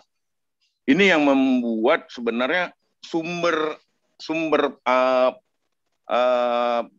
kalau memang apa ya istilahnya ya, kalau memang terintegrasi lah semua antara petani jagung, petani padi, dan dengan peternak, ditambah ada pihak perbankan, ini akan memungkinkan gitu. Nah, ini yang dimanfaatkan sampai hari ini adalah para rentenir berkedok, maaf cakap, berkedok ya namanya kredit apalah gitu ya. Nah, ini yang jalan hari ini di Sumatera Utara dan ini tumbuh besar gitu. Dengan bunga, maaf cakap, kalau tadi di NTB Syariah itu dengan bunganya sampai 0%, nggak ada bunga, wah, kenapa kita nggak bisa gitu. Nah, ini memang yang perlu dari pemerintah ataupun dari Intani, gimana lah membuat skema ini sehingga kita di sini bisa terbangun gitu. Mohon pencerahan lah untuk kami-kami yang di daerah ini. Makasih. Assalamualaikum warahmatullahi wabarakatuh. Waalaikumsalam warahmatullahi wabarakatuh. Terima kasih Pak Ramadan Sembiring. Ini temannya beliau HMI ada yang jadi menteri sekarang ya, menteri investasi itu dari kawan-kawan HMI. Bang Bahlil ya. Oke, Pak. Memang ini secara pertanyaan mungkin ke Intani, tapi mungkin Pak Usman punya ide skema Pak yang sudah dilakukan di NTB Syariah ya khususnya terkait untuk pengembangan perikanan, sektor perikanan tadi Pak. Iya. Pak Usman. Memang tadi yang diharapkan itu dari usaha yang seperti kita harapkan juga bahwa ekosistem itu terbentuk gitu ya. Gitu kan. Memang kalau misalnya ada satu tahap yang memang tidak sempurna, ya memang jadi susah gitu. Dan kita nggak bisa menciptakan semua tahap sempurna. Nah, apa yang bisa kita lakukan? Kalau dari sisi kami ya, dari sisi bank itu ya, bagaimana apa yang kita biayai, misalnya petani itu usaha dengan baik, bibitnya terjamin, ikannya terjamin, gitu kan. Semua harus kita pastikan tempat usahanya terjamin juga, gitu kan. Kalau tadi di Danau Toba itu akan ditutup misalnya karena dijadikan mereka, kita jadi susah juga. Mestinya ada concern pemerintah di sini ya untuk mengembangkan masyarakat, gitu ya, mengembangkan petani. Dan alhamdulillah kebetulan kami BUMD ini cukup dekatlah dengan pemerintah. Jadi apa yang menjadi keluhan masyarakat atau menjadi keluhan kita bisa kita komunikasikan dan sering dapat di feedback atau diberikan masukan atau diberikan perubahan yang baik oleh pemerintah ya di NTB ya. Misalnya soal jagung tadi ya, memang pemerintah akhirnya berusaha untuk mendirikan pakan ternak yang ada kalau di sini ada namanya STIP ya. Singkatan STIP itu tempatnya Pemprov, dia mendirikan industri-industri di situ ya. Industri ada, terutama yang kita soroti di sini adalah industri jagung gitu ya. Jadi jagung-jagung diserap menjadi diolah jadi pakan ternak, dikembalikan lagi. Nah, itu baru inisiasi pemerintah yang membuat ekosistemnya jadi sempurna gitu ya. Saya bilang itu inisiasi, dan beberapa juga begitu. Kopi juga industrialisasi kopi di NTB juga sedang dibangun oleh pemerintah. Memang perlu ada dukungan pemerintah gitu ya. Tapi memang tidak mesti dukungan pemerintah itu berupa bantuan langsung gitu ya. Karena kalau dari kacamata kami seperti tadi saya sampaikan, bantuan langsung itu ya oke, tapi buat masyarakat yang memang butuh makan gitu ya, nggak bisa makan. Tapi kalau untuk usaha lebih meningkat lagi, bantuannya adalah kemudahan dalam berusaha kalau menurut saya, bukan berupa dana tunai ya. Kemudahan seperti tadi kalau misalnya petani itu apa yang memudahkan mereka, misalnya peternak sapi gitu kan, mereka 6 bulanan. Mereka butuh biaya setiap bulan. Oke, itu pembiayaan kita yang kita sediakan, misalnya 50 juta yang kita sediakan, itu sudah kita hitung. Kita sama-sama hitung dengan petani. Oke, beli ternaknya sekian, kemudian untuk cari pakannya sekian, selama 6 bulan sekian, mungkin nanti ada hasilnya sekian, kita bagi hasil. Dan kita bagi hasil enggak setiap bulan gitu kan, nanti di akhir panen. Begitu juga dengan, oke, untuk bibit sekian rupiah kita sudah anggarkan, untuk biaya bulanan sudah kita anggarkan, sehingga sama-sama terkontrol gitu ya. Itu yang kita lakukan gitu ya dari sisi perbankan. Jadi mungkin saya tidak banyak komentar tadi ya Pak Ramadan Sembiring tadi soal perlunya dukungan Intani ya untuk usaha di sana. Tapi kalau dari sisi kami, dari sisi bank ya, apa yang bisa kita lakukan untuk membantu petani, peternak itu tidak mesti dengan harga 0 gitu. Memang ada yang kita kasih 0, tapi itu kan memang untuk yang terjerat rentenir dan nilainya sudah tidak terlalu signifikan. Tapi setelah itu harus ada upaya di mereka, sama-sama kita berhitung, kalau dia ada untung ya jangan minta 0 dong gitu kan, harus berbagi gitu, sebagai bangsa harus berbagi. Dan kita sama-sama kawal sehingga tidak kita lepas begitu saja, mereka juga bisa tumbuh, sama-sama tumbuh dengan kita, sama-sama menikmati hasil sama, ya akhirnya juga senang lah. Oke, begitu paling komentar saya Pak Delma. Siap, terima kasih Pak Usman. Tadi kita sudah ada narasumber Pak Kausar dari penanya dari Kausar dari NTB ya. Lalu kita langsung terbang ke sana ke Danau Toba ya. Salah satu destinasi prioritas ya, dari 10 destinasi plus 1 ya kurang lebih. Nah, sekarang ada ini di chat Pak Usman ya, ada dari Pak Arif Kusnidar dari Jawa Barat ini. Beliau bertanya program apa saja yang dilakukan oleh Bank NTB Syariah dalam melakukan pendampingan dan pemberdayaan bagi pelaku UMKM. Program pembiayaan usaha bagi UMKM apa saja yang disediakan oleh Bank NTB? Itu, Pak. Oke, terima kasih. Sebenarnya banyak, tadi belum banyak yang kita sampaikan. Jadi salah satunya unit khusus UMKM di Bank NTB Syariah ini punya UMKM dan kepada UMKM untuk tampil gitu ya, tampil di kami tanpa biaya, tanpa sarannya jadi nasabah kita aja. Jadi bisa tampil, Bapak Ibu juga bisa lihat di website kami ada Corner UMKM. Itu program yang kita berikan. Dan kita secara rutin memberikan pelatihan, sosialisasi kerjasama dengan mereka, mendengarkan keluhan atau kemudian masukan dari mereka secara rutin, dan kita targetkan gitu ya, dalam setahun, tahun ini kita targetkan sosialisasi atau termasuk pelatihan segala macam itu menyasar ke 3.000 orang gitu ya, harus kita laksanakan gitu ya, sehingga program itu berjalan dengan baik. Dan masalahnya tidak hanya soal mereka dapat pembiayaan saja gitu ya.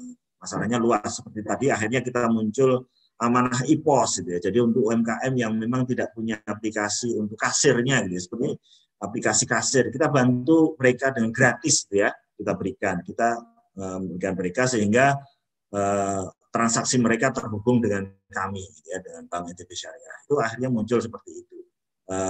Yang kita lakukan program-program seperti itu sehingga kita lebih dekat lah dengan UMKM. Walaupun memang tidak semua UMKM juga bisa kita layani ya, karena memang seperti tadi kita bukan lembaga sosial yang juga bisa kita berikan pembiayaan ya, sepanjang kita masuk dalam syarat kita itu bisa kita layani, atau hal-hal yang perlu kita sesuaikan ya, itu bisa kita layani. Jadi paling tidak selama ini kita bisa melayani UMKM dan kita juga tumbuh gitu ya, walaupun masih kecil gitu saya bilang, tapi dukungan kita insya Allah besar lah kepada UMKM. Paling tidak itu dukungan kami kepada UMKM. Jadi produknya juga macam-macam gitu ya.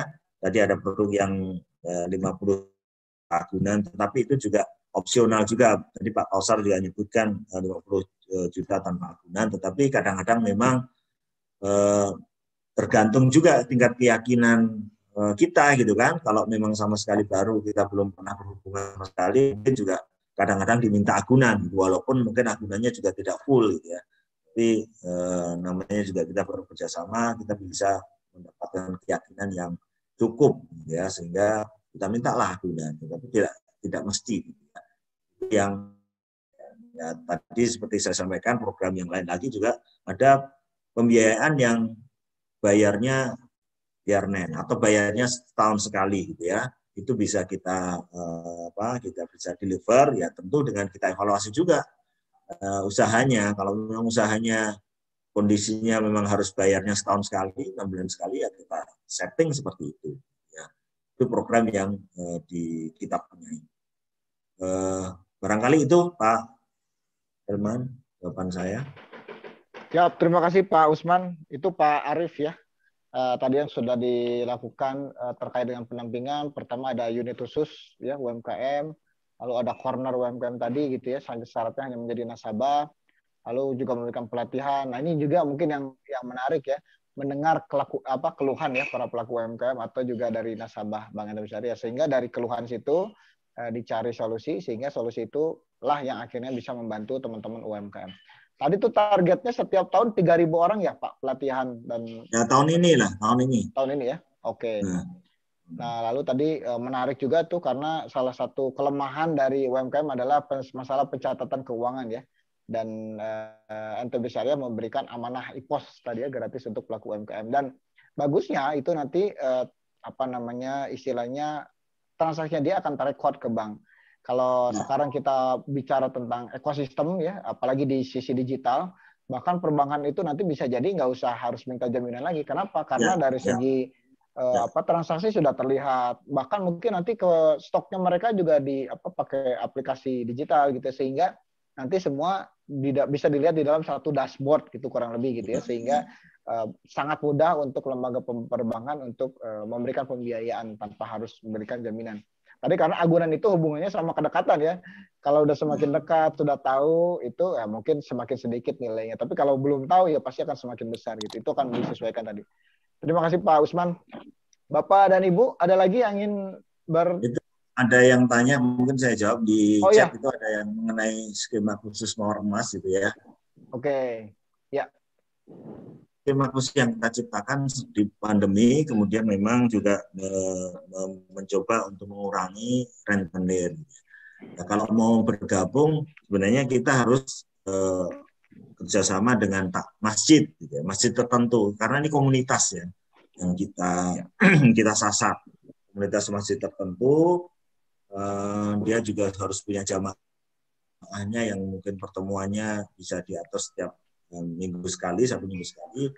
Dan nanti sebelum program ini dilanjutkan, takmirnya kita latih dulu.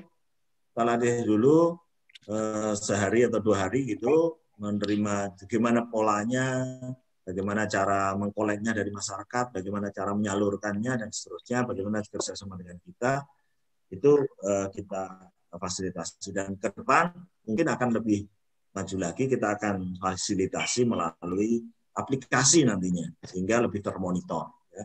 Jadi intinya kalau mau skema mawar emas ini memang khusus hanya untuk yang di NTB ya. Yang di NTB ya silahkan, kalau tertarik takmirnya silahkan apply ke kita, nanti akan kita cek gitu ya, masjidnya benar ada atau enggak, jamaahnya ada atau enggak gitu ya. Nah, takmirnya seperti apa, nanti kalau sudah oke kita evaluasi.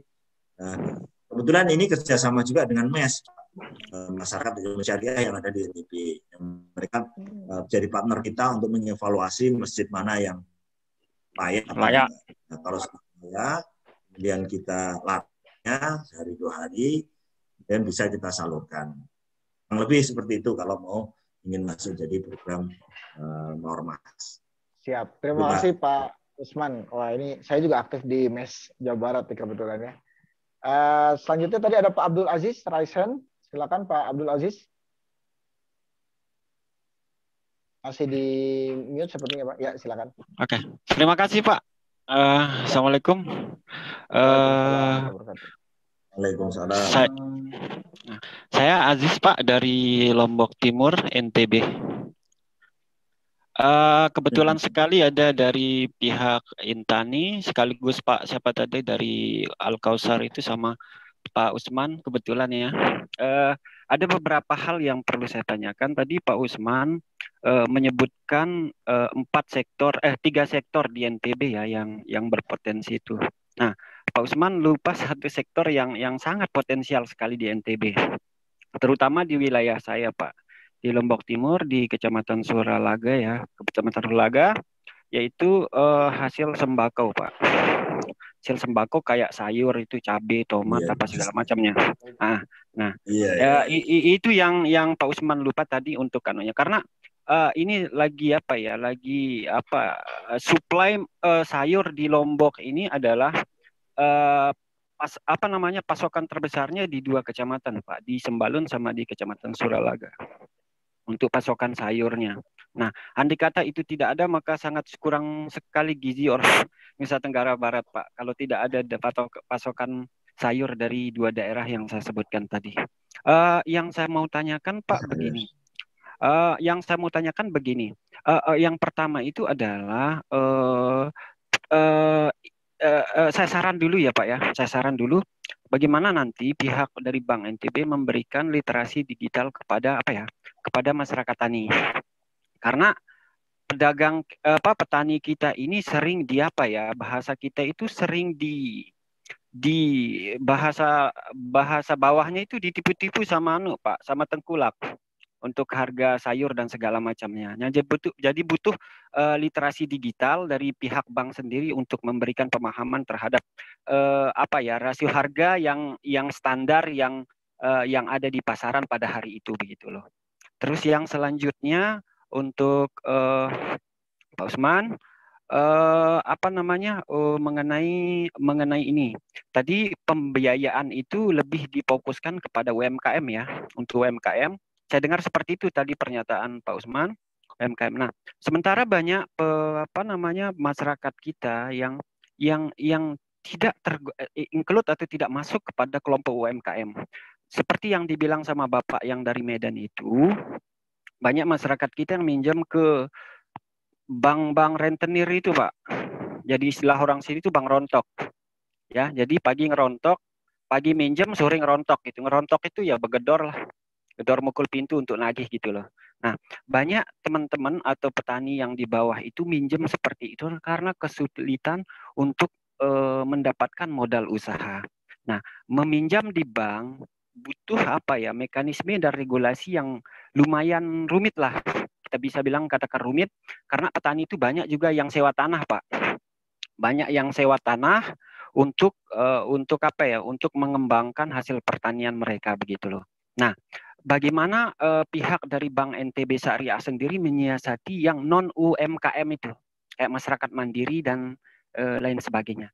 Nah, sekaligus satu Pak sebelum terakhir ini dari pihak mungkin ada dari dinas dinas pertanian atau dari yang masuk di Zoom meeting ini di daerah saya terutama Pak, boleh saya curhat sedikit Pak ini Pak Moderator? Difokus ke pertanyaannya aja Pak. Iya, makanya sekalian fokus pertanyaan. Ya. Jadi banyak sekarang regulasi yang diberikan itu pupuk terutama Pak, terutama pupuk. Jadi pemerintah itu membuat sistem yang menurut saya dia mengukur luas lahan dengan jumlah pupuk. Sementara masyarakat itu di wilayah saya itu banyak menggunakan pupuk, akhirnya banyak mafia pupuk yang menciptakan lahirnya mafia pupuk. Nah, oleh sebab itu kalau di ruang Zoom ini kalau ada pihak yang terkait, tolonglah diberikan solusi untuk sulitnya mendapatkan pupuk. Bahkan maaf Pak, saya boleh ngomong satu sak itu yang 50 kilo itu bahkan harganya hampir 250 petani mau beli. Gitu aja, terima kasih. Assalamualaikum warahmatullahi wabarakatuh. Waalaikumsalam warahmatullahi wabarakatuh. Terima kasih Pak Aziz, ini sangat menarik ya informasi yang disampaikan. Pak Usman, mohon izin mungkin menambahkan tadi sepertinya ada pertanyaan yang agak mirip gitu ya. Dari Pak Isnain Effendi dari YouTube ya. Beliau bertanya tentang syarat dan kriteria UMKM untuk mendapatkan pendampingan dari Bank NTB Syariah.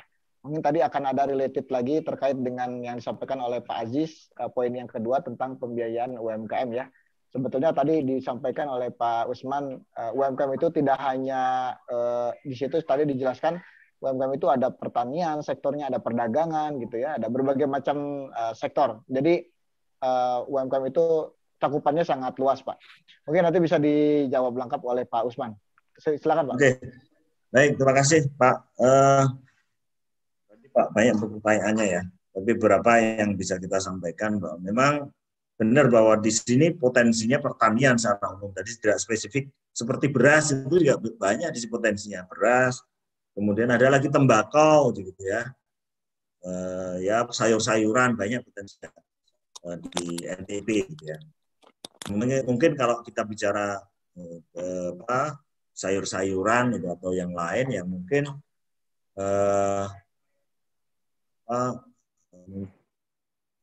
sangat luas itu, tapi tadi hanya contoh-contoh saja yang bisa kita sampaikan. Khusus untuk tembakau memang agak jadi itu karena kan Bank Syariah itu DPS kita ya DSN itu agak ya memang kalau bertani tembakau saya nggak tahu apakah haram atau makruh gitu. Tapi kalau kita bicara apakah kita bisa membeli tembakau, Dewan Pengawas Syariah kita nggak ada yang oke kasih pembiayaan itu boleh ada gitu ya. Beberapa bahkan saya pernah pengalaman saya di Bank Syariah ini memberikan pembiayaan kepada transportir tembakau gitu ya. Itu juga dalam tanda petik bukan dilarang juga, tetapi seperti tidak membolehkan gitu ya, tidak spesifik lah bahasanya. Sehingga memang kalau kita masuk ke pertanian yang sifatnya tembakau yang memang rokok gitu ya, itu agak susah buat kita, nggak bisa. Kemudian yang kedua mengenai literasi digital ya atau literasi keuangan syariah secara umum itu memang kita lakukan targetnya 3.000. Tapi ini saya rasa masih sangat kurang gitu ya.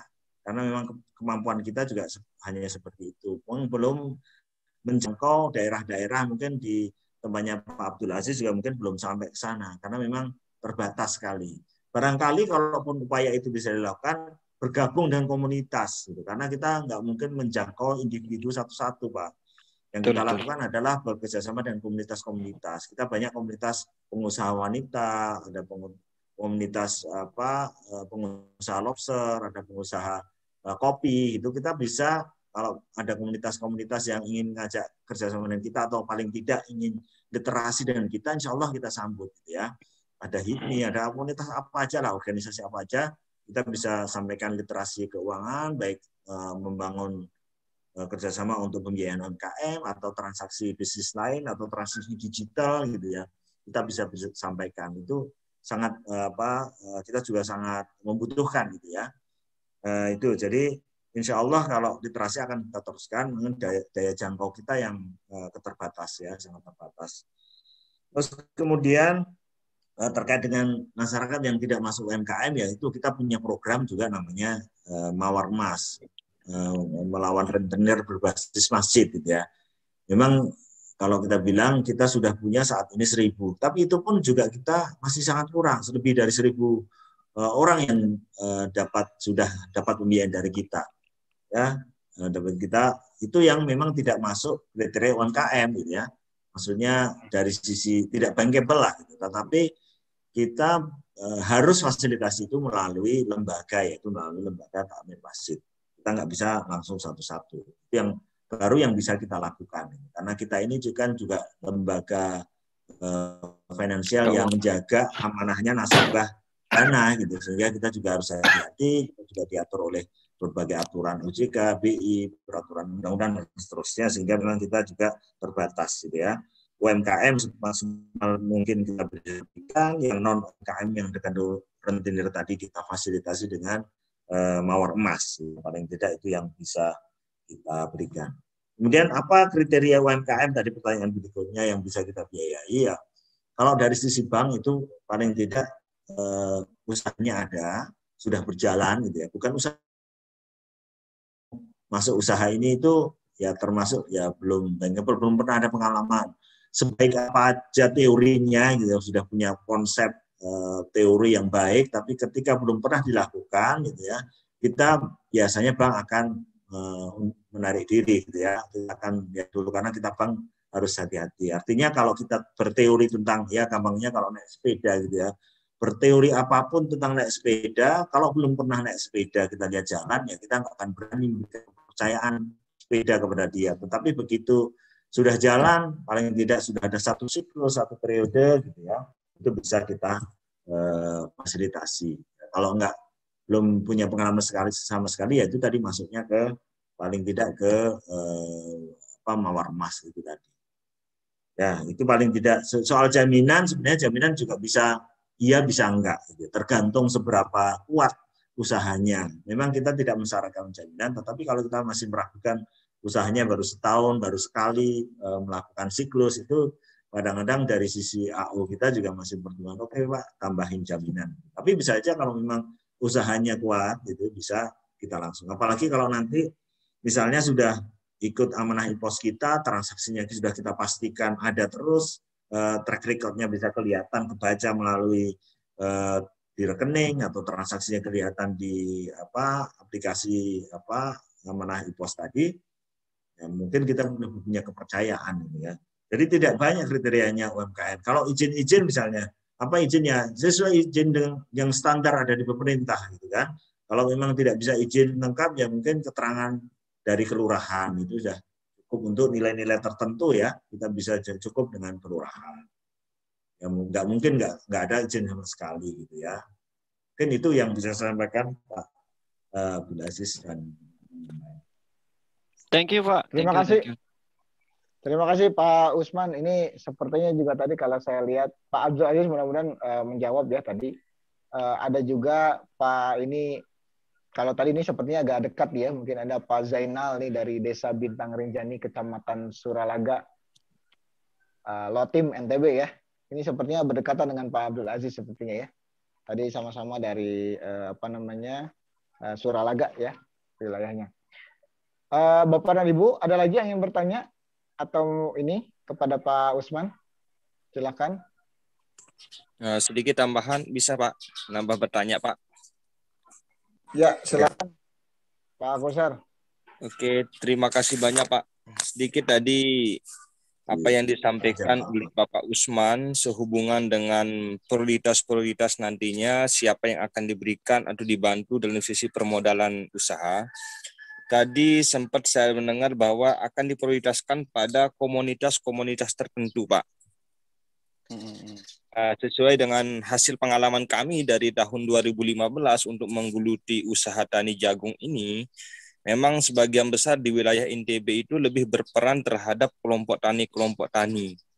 Nah, yang ingin saya tanyakan yang pertama adalah, apakah bisa kelompok tani tersebut bisa kita jadikan sebagai komunitas di dalam mengajukan bantuan permodalan dari pihak ke Bank NTB.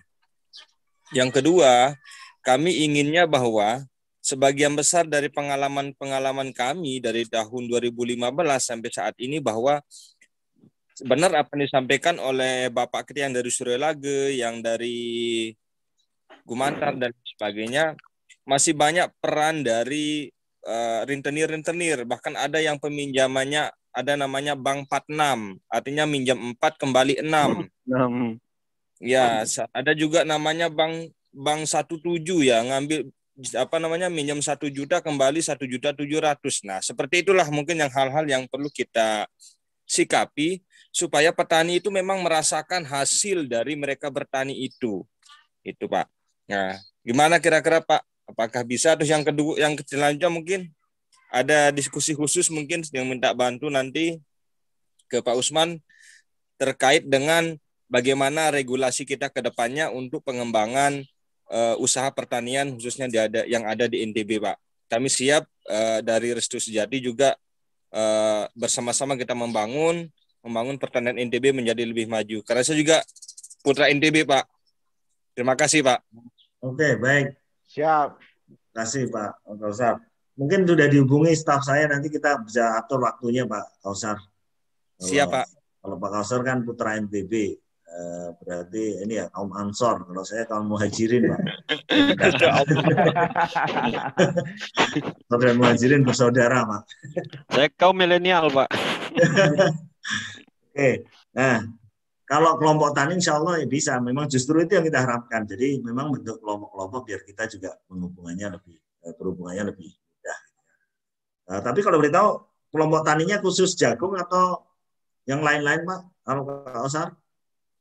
Oke, untuk saat ini sih memang karena saya bergelut di usaha tani jagung, jadi sebagian besar kita bina petani-petani kelompok tani jagung, Pak. Tapi tidak menutup kemungkinan kalau di NTB ini kan Pak, di samping dia kelompok petani jagung, dia juga kelompok ternak juga. Dia juga salah satu kelompok tani padi, sayur, horti Pak. Gitu Pak. Ya. Oke, biasa kalau dengan jagung kita sudah banyak punya skemanya. Nanti bisa mudah-mudahan kita eksekusi lah kalau ini. Nanti kita ketemu. Siapa? Iya. Iya tuh, Pak Bang Alkausar. Nggak usah banyak diskusi di Zoom, langsung aja datengin tuh, udah udah dibuka pintunya tuh, tinggal masuk. Pak. Langsung konkret aja, yang konkret kita di masa pandemi ini, jangan yang wacana dan teori. Kerja. Eksekusi. Iya, kerja ya. Oke. Bapak dan Ibu ada lagi? Ini sebagai informasi ya, Bapak dan Ibu, sekarang sudah hadir 100 orang ya. Dan tadi bertambah ada juga hadir dari Sumatera Barat ya. Selamat datang juga dari Sumatera Barat nih. Kebetulan baru awal tahun ini saya berkunjung ke Sumatera Barat ya, ke INS Kayu Tanam, ketemu sama teman-teman, sama Tangku di sana ya, mengunjungi makam almarhum. Ada juga dari Gonzalo Larantuka nih, Flores Timur ya. Ini namanya keren juga ya, saya baru tahu loh ini. Gonzalo Larantuka di Flores Timur ya. Lalu ada dari BPP Lakoka Sumba Tengah. Ada juga dari Pasuruan, dari Kupang hadir juga, ada dari FEUGJ ya. Ada dari Sulawesi Utara, ada dari Flores NTT. Wah, ini dari mulai Sumatera, hampir semua pulau ada nih. Mungkin Papua aja yang seperti yang belum hadir di tengah-tengah kita ya. Ini hadir juga di sini ada Pak Sigit Iko ya. Ketua Yayasan Yes yang memang juga di Intani banyak sekali membuat skema-skema. Kemarin beliau berhasil kerjasama dengan petani di Sukabumi ya, khususnya di Ujung Genteng terkait dengan panen 6.000 hektar ya, kurang lebih gitu ya. 1.000 hektar, 6.000 ton kemarin hasilnya. Dan hasilnya cukup juga sangat baik. Dan juga ada pola-pola yang berhubungan dengan peternakan, sapi, domba gitu ya. Mungkin Mas Sigit sudah online, Mas Sigit? Sudah, Kang Helma. Assalamualaikum semuanya. Alhamdulillah. Mas Sigit, mohon ini dong. Mohon komentarnya Mas Sigit. Pisang gorengnya ini keburu dingin soalnya. Silakan berkomentar dulu. Tadi menarik ini Mas Sigit yang disampaikan oleh Pak Usman ya. Ternyata Bank NTB Syariah ini di ulang tahun yang ke-57 prestasinya sangat membanggakan ya, khususnya dalam mendukung dunia pertanian, peternakan dan perikanan. Dan tadi juga dari diskusi dengan teman-teman dari mulai Sumatera Utara tadi ya, ada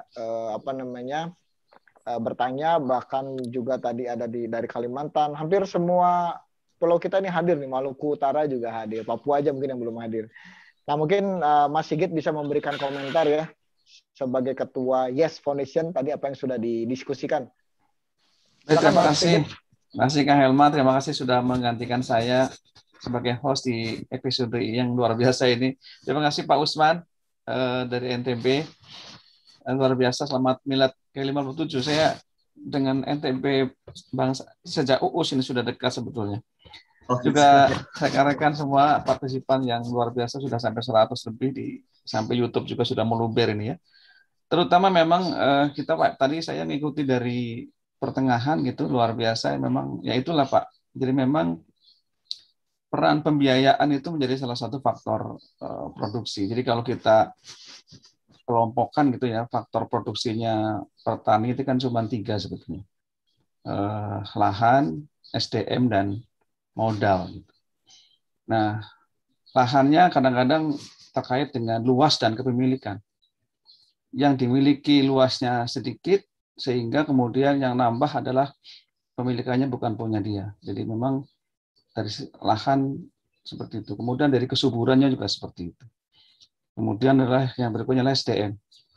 SDM petani kita itu, kalau tadi ada Mas Abdul Aziz, ada Amal Kausar, mungkin itu sudah termasuk terampil dan terdidik. Gitu. Ada dua jenis petani, kelompok petani kita itu petani terampil dan petani terdidik. Yang ironisnya kadang-kadang yang terampil kurang terdidik, yang terdidik nggak terampil. Gitu. Jadi karena disebut sebagai agriculture, budaya bertani, ya teknik budidayanya ya turun-temurun akan seperti itu. Sehingga akan terkendala terhadap inovasi teknologi. Kenapa demikian? Karena kita maklum juga antara sentra produksi pertani dengan sekolah pertanian jauh gitu. Sekolah sentra produksi pertanian di desa, perguruan tinggi pertanian di kota gitu. Sehingga begitu sudah lulus pertanian nggak balik ke desa. Ini yang harus kita selesaikan, bahwa bagaimana caranya meningkatkan keterampilan petani, tapi juga diiringi dengan petani yang terdidik. Artinya terdidik sesuai dengan kebutuhan di lapangan. Nah, ini kalau tadi mohon ada literasi dan sebagainya, literasi terkait dengan tadi kualitas SDM petani kita yang terampil. Jangan diragukan kalau teknik budidaya kita, insya Allah petani kita baik-baik. Tapi kadang-kadang karena kurang terdidik, jadi inovasi pertaniannya agak terbatas, termasuk pada inovasi teknologi. Yang berikutnya adalah modal tadi. Nah, modal ini salah satu di antaranya sebetulnya bukan cuma modalnya adalah uang saja, banyak modal. Nah, tapi salah satu kendalanya adalah memang aksesibilitas terhadap pembiayaan yang terbatas, karena sebetulnya dikatakan sektor pertanian ini kan tidak bisa disebut sebagai UMKM semata, karena sektor pertanian itu ada di setiap level skala usaha, dari yang petani subsisten, petani gurem, sampai korporasi petani ada semua. Jadi sektor pertanian ini ada di setiap skala usaha. Kita memang kalau kita melihat di beberapa lokasi sepertinya memang subsisten. Ada yang semi komersil, ada yang petani gurem, ada yang petani nggak jelas gitu ya. Hari ini nanam terong, besoknya nanam yang lain gitu. Ada juga yang seperti itu. Tapi juga ada yang sampai tatarannya konglomerasi. Perusahaan kelapa sawit sampai ratusan ribu hektar gitu. Kan konglomerasi. Jadi memang sektor pertanian ini sangat beragam kondisinya. Agrikultur sangat beragam. Namun demikian memang karakter pertanian kadang-kadang tidak sesuai atau tidak relevan dengan karakter perbankan atau formal, lembaga keuangan formal, sehingga ini dimanfaatkan oleh pelaku-pelaku pembiayaan. Jadi saya pernah bersama OJK melakukan satu kajian bahwa petani kita itu bukan berarti petani kita itu tidak mendapatkan akses pembiayaan dari lembaga formal. Lembaga formal bukan berarti nggak punya pinjaman. Justru kadang-kadang overdebt. Terlalu banyak pinjaman dari berbagai pihak. Jadi yang mudah kesulitan administratif dengan lembaga keuangan formal dimanfaatkan oleh lembaga keuangan non formal yang melakukan pembiayaan di pematang, transaksi di pematang. Ya tidak kadang-kadang berperan. Tapi juga kadang-kadang peran tengkulak ini juga kadang-kadang tidak selamanya tidak diharapkan petani. Kadang-kadang peran tengkulak ini juga menjadi solusi bagi petani. Karena tadi, seperti disampaikan secara formal oleh Pak Usman, lembaga keuangan itu membutuhkan jaminan pembeli off-taker. Nah, tengkulak itu kadang-kadang berperan keduanya. Dia berperan sebagai off-taker, dia pun berperan sebagai pihak pemberi pinjaman. Itu yang tadi disampaikan kendala-kendala seperti Pak Abdul Aziz, seperti Pak Sembiring, yang di Pak Ramadan yang jadi munculnya bank 46 gitu ya. Pinjamnya 400, kembalinya 600. Pinjam 17 ada juga yang paling besar sekali. Nah, mudah-mudahan nanti dengan kiprahnya dan terobosan Pak Muhammad Usman di NTB yang sudah sangat luar biasa dengan berbagai inovasinya, kemudian kedekatan syariah itu dibedakan antaranya jaminan dengan penjamin, itu beda. Jadi sudah melakukan bergeser antara dari jaminan ke penjamin. Jadi kalau banyak akad-akad syariah, kalau akad yang disertai jaminan adalah rahan atau gadai, tetapi peran penjamin setiap muslim bisa menjadi penjamin bagi muslim yang lain. Saya kira ini sangat luar biasa ya Pak Usman, luar biasa terus. Semoga mudah-mudahan bisa kiprah terus bisa meluas. Karena bagaimanapun tadi faktor produksi kita di pertanian untuk mendorong suksesnya pertanian kita dan menjadi kedaulatan pangan kita itu salah satunya adalah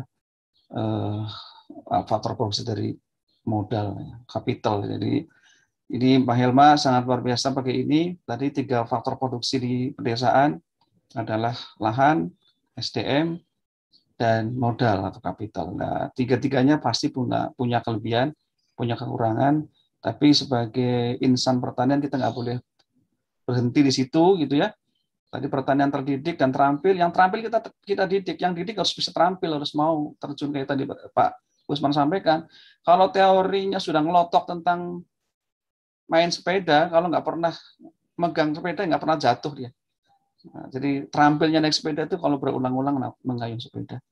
Tapi teori bersepeda dia bisa capek sambil otodidak, bahkan sampai kuliah dimanapun bisa. Tapi kalau tidak pernah megang stang sepeda nggak pernah ngerasain jatuh dan tidak bisa merasakan mitigasinya. Saya pikir begitu. Terima kasih semuanya, luar biasa pagi ini. Waduh, sudah kalau sudah insan petani dan keuangannya seperti ini semua, insya Allah solusi di sektor pertanian semakin lama semakin selesai.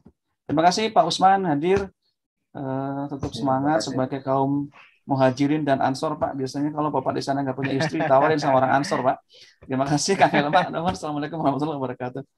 Waalaikumsalam warahmatullahi wabarakatuh. Terima kasih Pak Sigit. Ini hadir juga di tengah-tengah kita, mudah-mudahan masih ada ya. Pak Sigit, Pak Usman. Ada Ibu Siti Bibah dari Ditjen Hortikultura Kementerian Pertanian. Bu Siti masih bergabung bersama kita?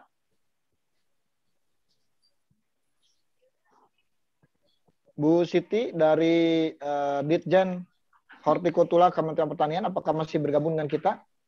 Mohon berkenan untuk memberikan statementnya gitu ya di pertemuan pada pagi hari ini, karena pagi hari ini luar biasa ya. Kita sudah dihadiri lebih dari 100, termasuk juga ada yang dari YouTube. Tadi saya sapa juga, ada yang baru masuk itu dari Kabupaten Mamuju ya.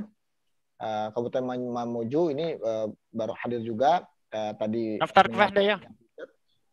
Nah, ini luar biasa gitu ya. Ternyata potensi yang tadi disampaikan oleh Pak Sigit ya, memang tadi juga sudah dibahas terkait dengan lahan, terkait dengan SDM dan literasi ya, terkait juga dengan modal yang tadi sudah diberikan kontribusi oleh Bank NTB Syariah ya. Bu Siti Biba, apakah masih bergabung di tengah-tengah kita? Mungkin sedang ini ya, ada aktivitas lain, tapi kalau di ini ya beliau masih bergabung dengan kita. Oke Pak Usman, ini ada respon tambahan sedikit mungkin ya dari Pak Isnain Effendi, pertanyaan yang tadi. Kalau menurut Bapak dari sisi dunia perbankan gitu ya, kalau dari segi persyaratan itu sudah memenuhi kriteria, lalu selanjutnya dari sisi pelaku UMKM dan kelompok tani pengajuan kredit, bisa nggak sih kalau misalnya setelah studi kelayakannya udah cocok, udah lolos, kenapa sih birokrasinya masih panjang gitu? Apakah mungkin diperpendek? Atau apakah juga memungkinkan untuk ada apakah perlu ada rekomendasi dari instansi terkait atau jaminan pasar yang mungkin tadi disampaikan oleh Pak Sigit terkait dengan penjaminan ya. Itu Pak Usman, sedikit tambahan respon dari Pak Isnain Effendi dari YouTube. Gimana Pak? Boleh, saya agak putus-putus tadi. Oh ya, maaf. Tadi ada pertanyaan kan, kalau misalnya setelah pengajuan dari kelompok tani atau UMKM masuk ke perbankan, lalu studi kelayakannya misalnya sudah oke gitu ya, tapi biasanya proses birokrasinya masih panjang gitu Pak. Nah, apakah memungkinkan sebetulnya dari segi Pak Usman sebagai praktisi perbankan gitu ya, apakah sebetulnya memungkinkan untuk ini secara prosesnya diperpendek atau istilahnya dipercepat gitu ya? Lalu apakah memang memerlukan rekomendasi dari instansi terkait atau bahkan dari jaminan pasar gitu Pak? Terima kasih Pak. Baik, terima kasih. Sebenarnya soal birokrasi, mungkin birokrasi terkait perizinan barangkali ya. Tapi kalau dari sisi bank itu yang penting pertama adalah sumber pengembaliannya ada, ya, usahanya ada, sumber pengembaliannya jelas, semuanya terjamin, itu lebih mudah gitu. Artinya hal-hal yang administratif itu bisa kita diskusikan. Misalnya perizinan, kalau yang besar misalnya harus ada izin dari industri tertentu, tapi kalau nilainya tidak terlalu signifikan mungkin cukup dari kelurahan. Kalau misalnya izin, kalau kalau misalnya ada pengusaha kecil, ini bukan pertanian ya. Kalau misalnya ada developer kecil itu ingin mengajukan kami tapi IMB-nya belum terbit, nah, kita bisa pastikan dulu hal-hal yang memengaruhi penerbitan IMB ini tidak ada masalah. Kita sebagai bank kan memastikan itu. Jadi ada hal-hal yang memang wajib dipenuhi, misalnya soal IMB, soal apa, izin apa, tetapi ketika kita memastikan bahwa itu nggak ada problem gitu ya, dan ke depan bisa dipastikan ada, itu bisa kita kasih diskresi lah ya, kasih, selama yang penting adalah usahanya sendiri bisa dipastikan ada. Atau kalau misalnya yang lain-lain ya sama sebenarnya, intinya seperti itu. Intinya apa yang bisa kita tolerir atau enggak itu judgement memang.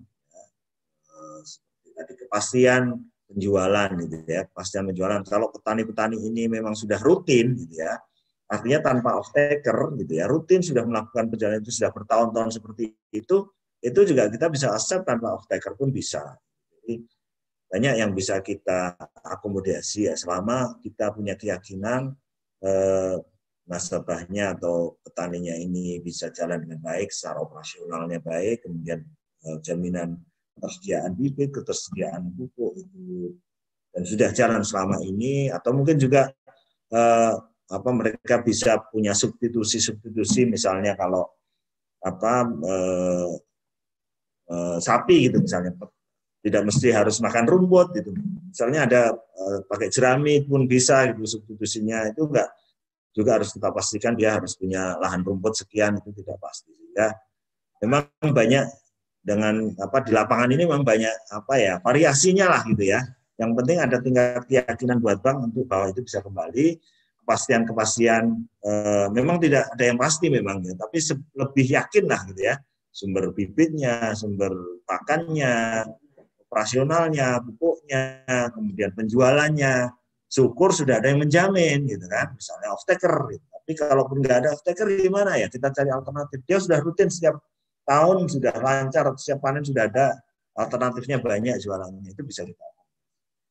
Jadi begitu Pak, kalau dari kami dari Bank NTB Syariah seperti itu. Terima kasih Pak Usman. Bapak dan Ibu, mungkin memang secara tadi yang sudah disampaikan ya oleh Pak Usman, ditekankan bahwa memang perbankan ini fungsinya kan memang mediator ya, antara menjadi penengah antara yang menyimpan dana dengan penyaluran lah, kurang lebih gitu. Nah, ada kaidah-kaidah yang memang harus dipatuhi oleh perbankan sebagai mediasi. Nah, biasanya yang selalu menjadi poin-poin itu pentingnya bahwa dia bisa memberikan dukungan pembiayaan atau tidak, biasanya ada 5C ya biasanya Pak Usman ya. Ada mulai dari karakter, ada capital, ada capacity, ada collateral, ada juga termasuk dengan kondisi ekonomi sekarang gitu ya. Makanya tadi disampaikan oleh Pak Usman terkait dengan ada skema khusus di masa COVID gitu ya. Nah, ini memang itu merupakan respon dari Bank NTB Syariah terkait dengan produk khusus untuk di masa COVID ini, karena model bisnisnya berubah gitu ya, caranya juga berubah sehingga harus menyesuaikan juga. Nah, menurut saya NTB Syariah sangat responsif ya terhadap perubahan yang terjadi khususnya di masa pandemi COVID-19 ini. Bapak dan Ibu, ada lagi yang ingin bertanya? Sepertinya sih kalau di di chat sudah semua. Saya ingin mengingatkan kembali kepada Bapak dan Ibu, mohon untuk mengisi link absensi yang ada di kolom chat. Itu kebutuhannya nanti kita bisa berkomunikasi selanjutnya ya. Kalau ada informasi kegiatan atau ada informasi program, kita bisa sampaikan melalui database yang informasi yang Bapak Ibu submit. Lalu yang kedua mungkin ada kebutuhan e-sertifikat ya. Sehingga nanti kalau Bapak dan Ibu memerlukan sertifikat terkait dengan acara pada pagi hari ini bisa didapatkan dari isian yang di kolom chat. Nah, selanjutnya kami juga ingin mengingatkan juga tadi menginformasikan ini juga dalam rangka ulang tahun Bank NTB Syariah nih yang ke-57 ya. Kita ucapkan selamat milad kepada Bank NTB Syariah, mudah-mudahan semakin kuat dalam mendampingi atau menumbuh kembangkan khususnya sektor UMKM, lebih spesifiknya di bidang pertanian, peternakan dan juga perikanan. Bapak dan Ibu, itu mungkin kesempatan diskusi kita pada pagi hari ini. Mungkin Pak Usman mau memberikan closing statement pada diskusi kita pada pagi hari ini. Silakan Pak. Baik, terima kasih. Terima kasih ucapkan selamat ulang tahun ya 97. Intinya mungkin saya review sedikit ya, terutama kami Bank NTB Syariah memang sejak dulu memang sebagai bank daerah itu dekat ke ASN, tapi kita berharap bahwa ke depan kita akan banyak bermanfaat buat masyarakat ya, terutama petani ya. Kemudian lagi di NTB juga punya potensi yang besar terhadap sektor pertanian. Dan tentu ini tidak bisa didukung oleh kami sendiri, ya, dari sisi petaninya, dari sisi pemerintah, dari sisi komunitas itu perlu membangun bersama dan perlu saling memahami posisi masing-masing. Sehingga kalau kita sering dialog gitu ya, segala hambatan itu mestinya bisa kita hilangi. Dari sisi petani, ketika melihat bank itu ada hambatan, kita bisa diskusi. Dari bank juga akan menyelesaikan kalau permintaannya petani seperti apa, model bisnisnya seperti apa, kita akan mencoba menyesuaikan gitu ya. Tentu dengan tetap tidak melanggar prinsip-prinsip prudensial, ya, kehati-hatian yang memang sudah menjadi darah daging kami sebagai perbankan itu memang harus seperti itu. Jadi kita bisa melakukan dialog, melakukan alternatif solusi-solusi ya. Ya kalaupun mentok akhirnya memang tidak bisa ya mungkin harus ada pihak lain gitu ya yang ikut terlibat ya dari sisi pemerintah misalnya ya. Pertama kita ini hanya menginisiasi saja seperti tadi soal MKM yang tidak masuk kriteria misalnya kan. Kita sih punya solusi juga tetapi kemampuan kita terbatas gitu ya. Memberikan pembiayaan kepada sektor informal yang kita harus menggandeng mes, menggandeng masjid gitu ya dengan nilai yang tidak terlalu seberapa, tapi kita ingin berupaya sebenarnya kita ingin mengajak pihak lain juga ikut terlibat. Syukur-syukur kalau menggunakan pola kami, oke nggak masalah pola kami dipakai, atau kalau enggak sediakan dana di kami bantu salurkan dengan pola ini kan bisa membantu itu masyarakat. Jadi pada intinya bukan semata-mata kita ingin berbisnis sebenarnya kan. Sebagai bank syariah itu punya tujuan, punya maqasid syariah, gitu ya, ingin menjaga kemakmuran, menjaga jiwa, menjaga keturunan, gitu ya, menjaga harta kita, gitu ya, sehingga kita bisa tumbuh bersama-sama membangun negeri ini dengan lebih baik di masa depan. Mungkin itu saja closing statement dari saya, Pak Helma. Terima kasih. Terima kasih Pak Muhammad Usman, Direktur Pembiayaan Bank NTB Syariah. Ada catatan yang tadi menarik di closing beliau ya, bahwa kita ini harus banyak dialog. Dialog itu untuk apa? Kita kalau istilah saya di perusahaan gitu ya, kita belanja masalah gitu ya. Setiap kita rapat direksi itu yang dicari bukan kalau dulu mungkin bukan dulu ya. Mungkin ada beberapa skema itu yes bos gitu, pokoknya menyampaikan laporan itu yang indah-indah gitu di rapat direksi. Kalau di kita, di perusahaan kita enggak. Yang dicari masalah malah. Karena pada saat kita masalah, berarti kita akan berpikir keras untuk mencari solusi. Nah, pada saat itu kita bisa menemukan solusi, maka kita akan menemukan opportunity. Opportunity itulah yang harus kita eksekusi sehingga menjadi peluang tadi bisa menjadi, atau masalah bisa menjadi peluang gitu ya. Jadi dari problem menjadi opportunity. Jadi ini menarik yang disampaikan oleh Pak Usman. Itulah yang dilakukan oleh Inspirasi Bisnis Intani, yang dilakukan setiap hari Rabu dengan host kita Liminho Mas Sigit Iko ya sebagai hostnya, yang kita ini diskusi dalam rangka mencari masalah tapi juga mencari kira-kira apa yang sudah dilakukan, apa sih lesson learn yang sudah dilakukan tadi contohnya oleh Bank NTB Syariah dalam meningkatkan peranan perbankan dalam meningkatkan pertanian, peternakan dan perikanan.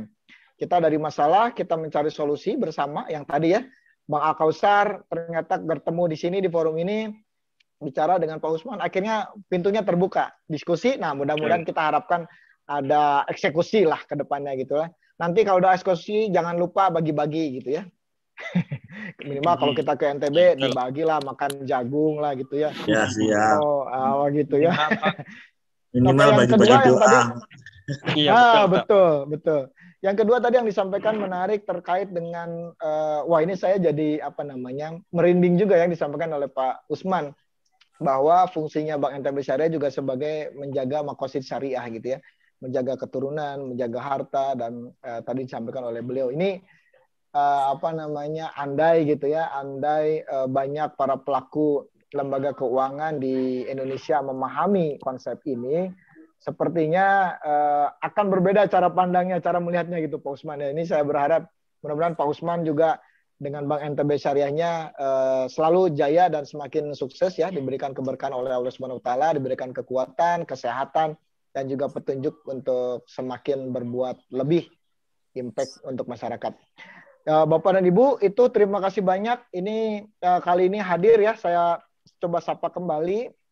Hari ini hadir kurang lebih 100, bahkan mungkin tadi ada yang keluar masuk banyak ya, karena memang kapasitasnya kita, ruangannya kita hanya 100, karena kita harus saling jaga jarak ya, dilihat ini gitu ya. Lalu ada beberapa yang membludak sampai ke YouTube juga ya. Nah, sudah hadir dari Barito Tengah, dari Maluku Utara, dari Jawa Barat, dari Bangka Belitung, dari Jakarta hadir, dari NTB hadir juga, dari Plut, dari Batam, dari Sulawesi Barat, ada juga dari akademisi, tadi ada dari Unila ya, dari FEUGJ hadir juga, dari Kalimantan Barat, Kabupaten Sinjai, Bengkulu, Flores Timur, Cirebon, Sumatera Barat, Flores Larantuka ya. Lalu ada juga BPP Lakoka, Sumba Tengah, Pasuruan, Kupang, Sulawesi Utara, dan juga Flores NTT. Terima kasih banyak Bapak dan Ibu yang sudah berkenan untuk hadir dan kita berbagi cerita. Mudah-mudahan apa yang disampaikan pada pagi hari ini bermanfaat dan memberikan inspirasi bisnis untuk kita seluruh para pelaku insan, tani, dan layan di seluruh Indonesia. Bapak dan Ibu, mungkin itu yang bisa kami sampaikan. Kita ketemu lagi hari Rabu depan. Stay tune ya. Dan ini mungkin besok beritanya akan naik nih, diangkat oleh Kang Baim ya. Nanti kami juga akan share link beritanya kepada Pak Usman, karena dalam rangka miladnya ini memberikan inspirasi bisnis kepada para insan, tani, dan nelayan. Terima kasih Bapak dan Ibu atas waktu dan juga sharingnya. Pak Usman, terima kasih banyak. Salam hormat kami untuk keluarga besar Bank NTB Syariah. Mas Sigit, Iko, terima kasih banyak.